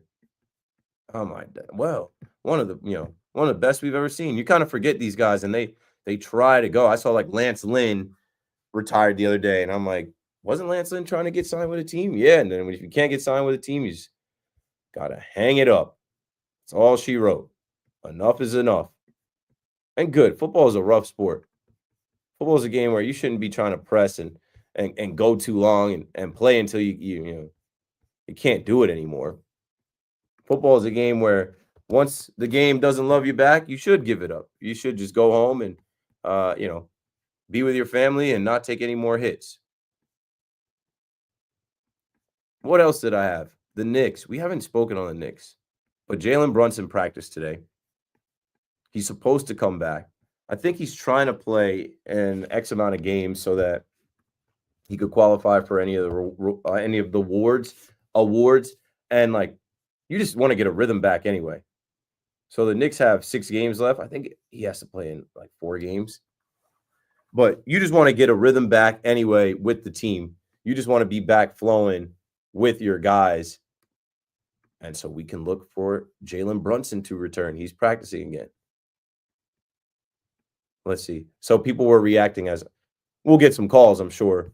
We'll get some we'll get some calls reacting to Carlos and I's back and forth with the Mets and Yankees. But in the chat, what's your return on investment with Stanton and Judge and Cole? They're in the postseason every single year. They were in the World Series with those three last year. They've been to multiple ALCSs. Like, I don't understand why we're doing this now. I guess I'm getting old. I guess I am getting old. As a kid, I watched every season roll into the next season and could not wait. My football team loses. All right, we're done. Let's get into basketball. As the basketball team loses, whatever. Let's get into baseball. And I got used to just literally the seasons changing with the weather and the time and daylight savings time and the calendar, and then also sports calendar, and not jumping ahead. And I find that more than ever, and I think it's just the influence of social media, as I'm live right now on social media for 1,369 people across platforms. And that question just rubbed me the wrong way. What's the return on invest? They're good. Like they're all good players. They're all-stars. I went to the All-Star game. All three of those players were there. Stanton, Judge, and Cole. What are you talking about? The return on investment is the Yankees win. I've seen them win 100 games multiple times. I've seen them go to the ALCS multiple times in recent history. I guess there's no return on investment if you don't win the World Series. 888-808-1019. Everybody can't win every year. Remember Giannis having that rant about like, did Michael Jordan fail every year that he didn't make it? Michael Jordan had to fail to get to the point where he was crazy enough to just lock in and not lose. There's always an origin story. It's rare that teams just get put together and don't go through any adversity and win right away. You got to lose to know how to win. So I don't understand now why we're looking at sports in a way where we're just skipping all of the practices, all of the batting practices, all of the meetings, all of the regular season competition that takes place to build a champion. We just fast forward into, well, this Yankee season doesn't matter unless they win the World Series. The Mets got Juan Soto now. Got to be World Series. Got to make it to the World Series. Got to beat the Dodgers. Like, you can't jump that fast. You can't just get to the finish line. And I don't want to. I want to go through this whole month of first pitch every day, off days watching other teams. Even as we're coming up this month, I want to get to the point where it's like, okay, NBA playoffs, like those shows are fun. I was talking to Ryan, our boss here, about like where we're going to get at the nighttime when the Knicks are in the playoffs, and then we start heating up with the Yankees and the Mets. We're gonna do that in a second. I'm gonna pull up the Yankees schedule and some of the teams that the Yankees are going to be playing, and the Mets schedule and some of the teams that the Mets are going to be playing, and the NBA playoff schedule. So, like, and let's see what happens with the NHL. Let's see how it shakes out. Are the Rangers going to be in it? The Devils are going to be in it. But, like, you guys don't enjoy that? You guys don't enjoy that part? We just got to fast forward through April and get to June? I don't know. I'm not that way. I live it day by day. I tell you all the time, day by day, series by series, week to week, month to month. I don't know. That's what I said. Maybe I'm getting old. Maybe I'm aging out. Maybe these young boys are just like short attention spans and just none of this matters. Get me to the championship. I have the pleasure of bringing in Brooklyn's finest, Big Fan Breezy, for the first time ever on the Fan. Big Brooklyn Nets fan calling from Jersey. What's up, man? Chilling, man. It's good to hear from you, man. I've been grinding, bro. I've been seeing you though. Sometimes I'm watching you guys' content and I'm not saying anything. I'll be back. This Nets world will be rebuilt. Yeah, that's why I was calling too. For one, I've seen the content recently that you had posted on IG, and I seen it was kind of like, I won't say I got to know you, but it was a lot of stuff that I didn't know about you. I didn't know you was a quarterback in high school. Like, I didn't know you were a lift, just a bunch of stuff. So I just wanted to say that was great content, man. Yeah, a lot of people think it was just a straight shot to WFAN. It was more like basement. It was more struggle. I want to take some of that to my son to show him like you could be a student athlete. You know what I mean? Like you could care about your major. Don't just look at it because that's what it looked like. What I got just in that short summary where you were talking about how you wasn't sure about going to the NFL, but you was a student and you went with your major. Yeah. I'll tell you the story from me. I was the number 3 quarterback in the state. I went to the All-Star game. I balled out. I went to college thinking that college was going to be a breeze. And then I met some actual college football players that were bigger, faster, stronger, that were going to the NFL. And I quickly was like, I don't know if this is me. Like, these guys eat nails for breakfast. Like, I don't know if I'm getting there. And I went into school undeclared. I literally didn't have a major for the first 3 semesters. I was at James Madison University, where you could take your prerequisites, your gen ed stuff, but like I didn't know what I wanted to be or what I wanted to do. But then once I knew, like, I'm not gonna go and play, I'm not even gonna play in Canada. You know what I'm saying? Like, I'm like, I gotta figure something out. And I loved all sports. I could always talk sports. And that's when it clicked back to when I was in high school and I called some Pop Warner football games. Someone's dad was like, you got a good voice. You seem like you're knowledgeable in football. You should major in communication. And I didn't know what that meant. But then when I was looking through all the majors at school, I saw communication, radio, and television. And I'm like, okay, I'm not going to go pro in the NFL, but maybe I could go pro talking about sports. So I locked in a different way. And like, nobody paid for me to go to college. Like my legs and my arm and my athleticism did. Yeah. That's a great story, man. It's really inspirational. Like again, one I'm gonna carry to my son. Also what I called for to say was, I was doing my research while I was waiting on the phone to speak to you, and I've seen that the Yankees were founded in 1903, and the first name was the Highlanders. Yeah. You was digging into this. Like, you could watch that. I remember watching that on Yankeeography on the Yes Network. Yeah, I was surprised to see that. Like, wow, I thought that was their name the entire time. No, I forget which year they switched to be the Yankees. Maybe the 1920, maybe right before that. Yeah, it said 1903. And I've seen that they became the Yankees in 1903 and in 1903. 23, the 1923 Yankees won the chip. Yes. Yeah. So I always think it back to the Brooklyn Nets. So I was thinking, like, do you think it take the Brooklyn Nets 20 years to win the championship? I hope not. Bruh, I don't think so. Hopefully that lottery ball bounces and we can get Cooper Flag. But I like the head coach. Jordi Fernandez seems like a real basketball savant, and when they get him the guys, I think the Nets will be back in contention sooner rather than later. And you never know with this NBA. It's a young man's game. I hope they continue to get younger. They got some young guys that contributed this year. It shouldn't take that long for them to be competitive, man. They're still going back. Like, I don't know if you see Jeff Teague's podcast. His podcast is huge now. But, yeah, he just had a clip where he was talking about how he packed up after the Nets beat the Bucks by 50 in that first game. And how they all thought that the Nets were packing them up. And then, of course, Giannis and the Bucks go on to win the championship year. Man, that year hurt. I was in Milwaukee during that game. I was at a wedding. I was watching on the phone. I was at Pfizer Forum. And then when I came back, I went to those Nets games. I was at Game 7. KD foot on the line. Like, I thought that was the year. Like, that was painful. Yeah, I know. I remember, man. Word. Broke me. Yeah, let me ask you before I go. Do you think that Cooper to Brooklyn got motion? No. No, I don't think the odds are ever in our favor.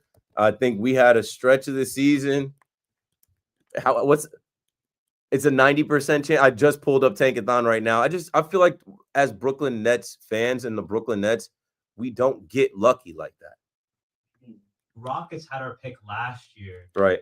I think they were like 9th or 10th best odds, or maybe even worse. Atlanta got hella lucky last year. They ended up with the 3rd pick, and they got Reed Shepard, who hasn't been playing much. But I mean, the Hawks had the 1st pick last year, and they had 10th best odds. So it could happen. It could happen, but I just feel like the Brooklyn Nets are a doomed franchise. We just don't get that lucky. This was the year that like it could happen. Whatever though. Dylan Harper, Ace Bailey, those Rutgers Jersey cats, like I wouldn't be mad with 2 or 3 either. Yeah, but please look at how, to his point, whoever just said that, Alex. When's the week, Alex? You know Alex from Talking Nets last year, the year before. I didn't know that was. I just spoke. Coincidence, yeah, coincidence. Alex was hosting Talking Nets with me, and he's producing the show tonight. Yeah, that's what's up. That's what's up. What I'm saying, 32 wins last season, right? Well, right now we got like 25. Yep. So I think it's kind of plausible that we could get the 3rd pick with me being the 3rd pick, Tatum and Brown being 3rd pick. I know you saw the recent deal that they wanted to trade for KD, trade Jaylen Brown and Derek White. I was like, good. I don't really rock with them anyway, and I'm tired of the Celtics. Hey, Breezy, I'm gonna hit you, bro. I'm gonna be in your next YouTube live stream. I got to take a break. I appreciate you calling in. 888-808-1019. When we come back, I'll tell you something cool. If you'd like to talk to me in the next 20 minutes before the show evaporates, call the fan. Keep McPherson on the fan. I'll be right back. All right, BRB, yo. And last call for any questions. Let me see. I can hit y'all with too many tabs open on my damn thing. Let's see. Last call for questions. Boom.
Okay. Class, no more questions? Cool. All right, let me tap in with the boy Gabe.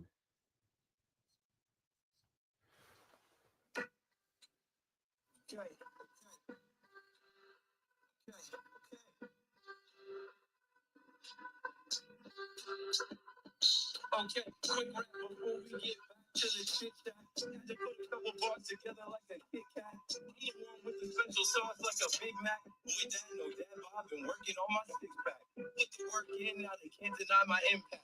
Let them hate on me. Every day I get my lick back. They said I had big shoes to fill, and I did that. The best on the mic, honestly, there's a big gap. If the app skips, they gonna have to run this back. KM to AM, man, welcome to the kickback. 888, 808, go ahead and hit that. Freestyle Friday, I was in the mood to give back. They say you get what you give back. Back from break, yeah, him back. Not D-I-E-T-E, not D-E-I-T-V-H on TVE, not D-E-I-T-V-H on TVE. Did you get that? I messed it up at the end. Where yo,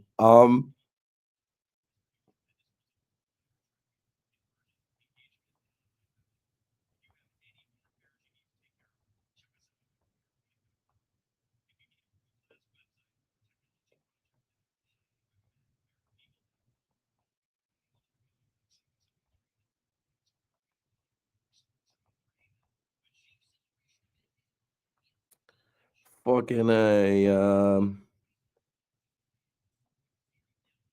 it's like 10:30.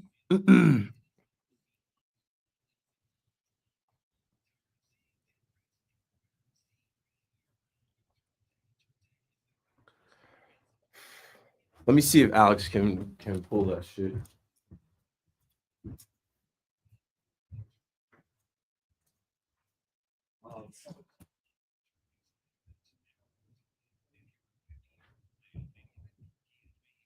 Beat and then play the Tell Me Something Cool drop, and then I'll come in after that.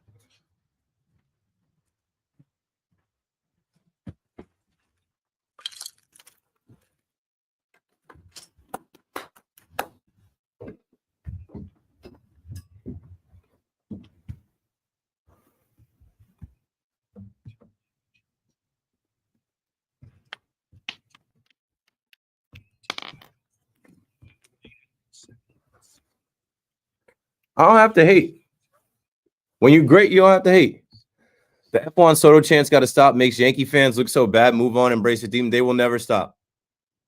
Everybody, you can't police everybody. Everybody doesn't care. Like I'm telling you, people on what they want to be on. There's folks halfway around the world saying maybe one day we can save money and get to New York. Exactly. That is a great point. The Mets gave a seat to a mascot that belongs to another company.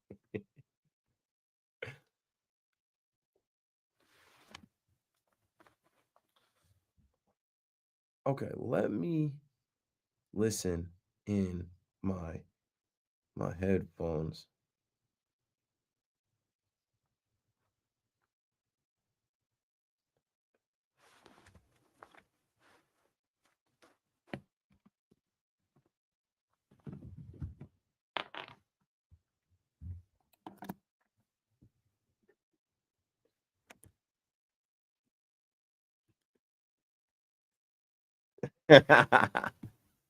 Well done, Alex. Well, today on Tell Me Something Cool. Thanks, John. Austin Wells, chicken parm partner. Austin Wells has joined Instagram. His Instagram account is wells.ranked.burritos. Austin Wells has started an Instagram account strictly to rank burritos. If you didn't love this Yankees team, it gives you another thing to love. So his first post, he has a chorizo, egg, salsa, and cheese breakfast burrito. It's marked 4425, Pittsburgh, Pennsylvania, at Parkhurst Dining. And you know what's funny about this? Like, he's probably going to get so many people to reach out to him. Like, he's going to Detroit next. Somebody in Detroit is going to be smart enough to be like, hey, Austin Wells, we have breakfast burritos here. We have Mexican burritos here. We have whatever. Like, come in and do a feature on us. So he said this burrito had great flavor and perfectly cooked eggs to make a wonderful combo of spice and texture. I rate this an 87 out of 100. So he's doing a ranking out of 100. And it's funny because I'm like, wow, this just inspired me. And shout out to Big Fran Breezy, who was referencing my YouTube channel and the content on my YouTube channel. I went to the Torah Academy of Bergen County, and I spoke with the young men there. And my boy Dalton filmed it, and we made like a little 22-minute vlog out of it where I literally tell my life story from like high school to college to after college to professionally in New York and making it to WFAN. And now I have some new content for my YouTube channel that I'm going to work on this summer. Because back when I was in college at Monmouth University, I used to always have $10 for a burrito. And it didn't matter if it was Surf Taco or if it was Finn's, or there was this place that used to be called Shaka in Pier Village that I used to go to. There were mad places in the shore to get a burrito. I used to just have $10 to go get a burrito. And so I came up with this idea, and this is like now, like, I don't even know, like 2012 or 13. So we didn't have the 4K phones that we have now. We didn't have the apps and the editing stuff in the apps. So I had this whole like plan of like, okay, Jersey Shore Burrito Tour. That's what I was going to call it. The Jersey Shore Burrito Tour. A little bit of a rhyme there. I'm always trying to rhyme. And I was going to go to different locations around the Jersey Shore, like show their menu, pick a burrito off the menu, try it, and rate it like this. And I'm like, all right, now I got to do this. Now, Austin Wells just unlocked a memory of something that I tried to do, but back then didn't have the people to shoot it, didn't have the following, didn't have the, I don't know. Well, like now I do. Now it's like some extra content that has nothing to do with sports that I can add to my social channels and my YouTube channel. My YouTube channel, not under my name. My old YouTube channel was under Keith McPherson. My current YouTube channel is McPherson Brand, and my LLC is McPherson Brand, because I am building my brand, not just for me, but for everybody in the McPherson family that follows behind me. Because what I've learned the hard way is legacy is important, inheritance is important. And if nobody blazes a trail for you, it's going to be extremely hard for you to blaze a trail yourself. You can do it, but it certainly helps if there's someone to pass you the rope or send down a ladder, or, give you a little bit of a boost. So if I'll be the first one to put the flag down in the McPherson family, motivated really from the passing of my brother, who didn't have anything to inherit and also didn't have anything to pass down, and then the birth of my son, my son Jackson McPherson. I just want him to be stable. I want him to grow up and see all the things that I was able to do, and believe that he can more than do it. Like, if I was able to do all this, bro, and I'm handing you everything that I have in my name, and gonna put you on. And yeah, I remember I used to say, like, I didn't understand nepotism, or not understand it, but like, I didn't like nepotism. I was jealous of people that had nepotism. Now that I have a son, I'm like, I completely get it. I'm looking out for my baby. I'm looking out for my own. All this that I'm doing right now, it ain't for me. I'm not gonna live to really see all the benefits of it, but I sure hope my son does. 888-808-1019. See, it's open mic time, so we don't have to talk just sports. It doesn't have to be about Juan Soto chants. It doesn't have to be about MVP. It doesn't have to be about Aaron Judge's silencer conquest. Something that I did see in my chat right now that, was about the conversation we were having before about tickets. A guy named Bourbon Meyer, great play on words. He said, bro, there's folks halfway around the world saying maybe one day we'll save enough money to get to New York and maybe see any of these sports teams.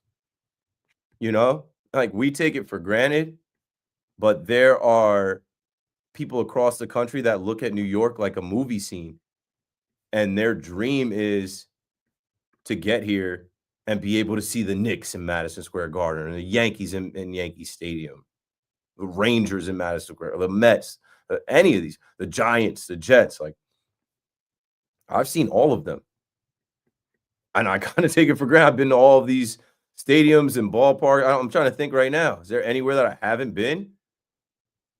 I think I've been to both baseball stadiums, ballpark stadiums. I've obviously been to MetLife. I'd never seen the Rangers live, but I've seen the Devils and the Islanders, and I've obviously been to Madison Square Garden, seen the Knicks, and seen college basketball. What am I leaving out? I've never seen the Liberty. I was about to say I'm going to my first Red Bulls game very soon. Shout out to the Red Bulls for reaching out, making me the new face and voice of the 2025 campaign. I got the jersey. I immediately went and ordered some red Adidas. I'm more of a Nike guy, but you can't clash the Nike. That's a pet peeve of mine. When I've seen people just on the train with Nike socks and Adidas shoes, I can't even look at them. Why do you have to do that? But yeah, I'm a Red Bulls guy now. I'm gonna go see the Red Bulls. I've been at Sports Illustrated Stadium because that's where we shot the video at. I got to go on the field. Shout out to the Red Bulls for real. They show big love. NYCFC, I kind of like, I remember going to opening day 2017, and this is when I was popped, so I just got the cheapest ticket I could afford. I was sitting in like 400 something. And I saw the lines on the field, the soccer lines on the field, and I hated it. I absolutely hated it. And that just made me like not like NYCFC. And I'm from Jersey, the Red Bulls play in Jersey, and they're literally just a path train ride away from me. So I'm rocking with the Red Bulls. What other teams have I not seen? Football, basketball. I've obviously seen the Brooklyn Nets. I didn't even include the Brooklyn Nets. I've been to 100 Brooklyn Nets games. The Nets have broken my fandom. The Nets have honestly just like this season, the season before, all the shenanigans that went on the last few years, all the promise that they had, and it just got wiped away. I didn't even include the Barclays Center and like Continental Airlines Arena, the Izod Center. Obviously been to Prudential Center. I said that. Yeah, I'm blessed. I'm blessed. Let's see.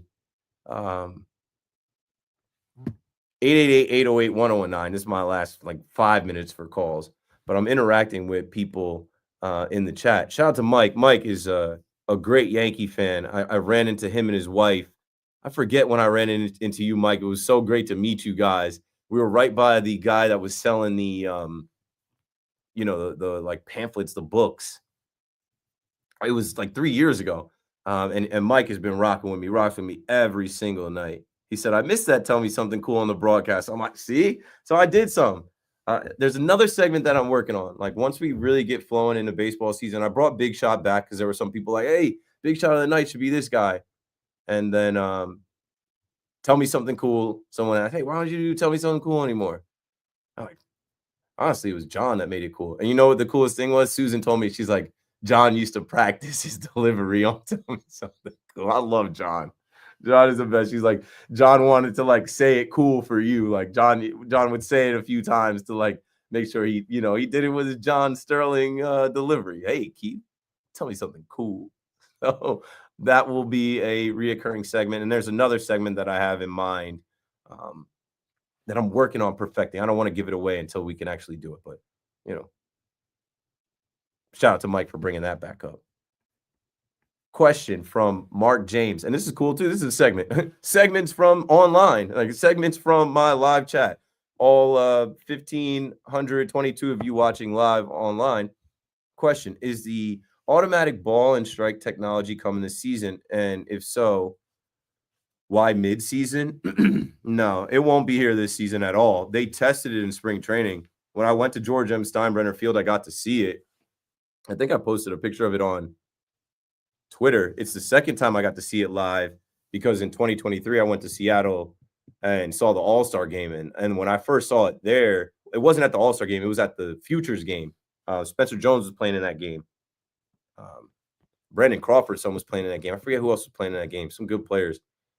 But when I first saw it in that game, it was just the ooh and ah and the suspense of like challenge.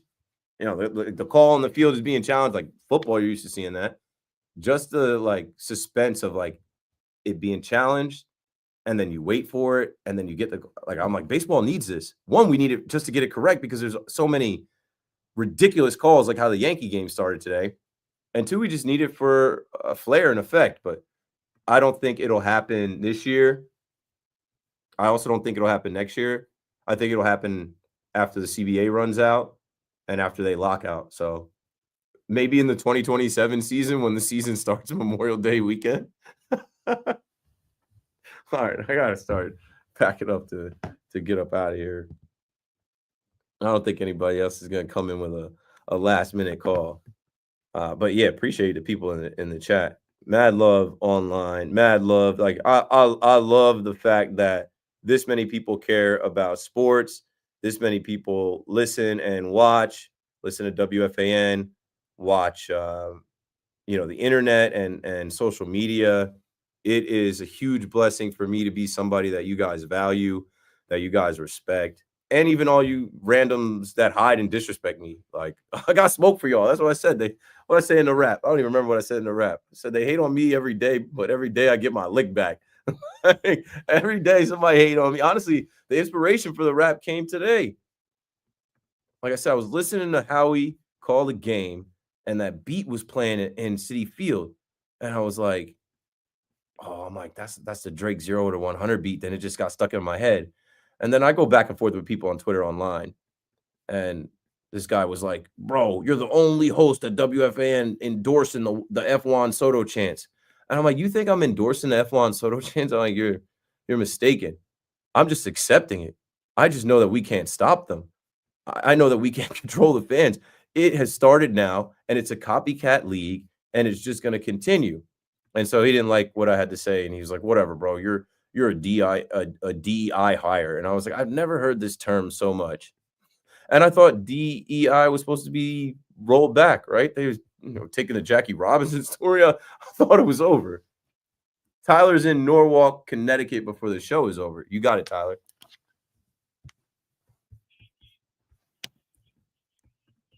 You're in there. That situation before that blows over, which it obviously is, right now. But I think a cool topic to bring up. I think that the torpedo bat eventually, maybe could be involved with like AAU in high school, and I think it could be a good thing, obviously for them being, for stuff like that with AAU. But will it affect scouting if certain players in AAU and high school are using that bat? Do you think scouts will look at that in a different way? And maybe No. You don't think so, Keith? No, it's equipment. It's just the evolution of equipment. They don't look at these different gloves and these no, it's these cleats and different helmets. They don't look at those. I mean, I don't think it gives you that much of an advantage. I've been saying all week, it's not the wand, it's the wizard. It's not the arrows, it's the archer. Like, you still got to hit the ball. Right. No, I agree. Thanks for the call, Tyler. Everybody be safe. It's Friday night. I know it's a little warm out. As I came in here today, I was like, oh, I see what the city is turning into. These girls are out here. They don't have jackets on. These dudes are out here looking thirsty. Everybody be good. Be safe. Enjoy your weekend. Baseball is back on. And I'll be back on Monday. Pete Hoffman is coming up next. And yeah, Pete will restart this whole thing. Was Pete at opening day today? I don't know if he was, but Pete is a Mets fan, and Pete is a Pete Alonso fan. So more of that on the Fan coming up. Keep it locked right here. My name's Keith McPherson, KM to AM. Another one in the books. Have a good night. I'm out of here. Bye-bye.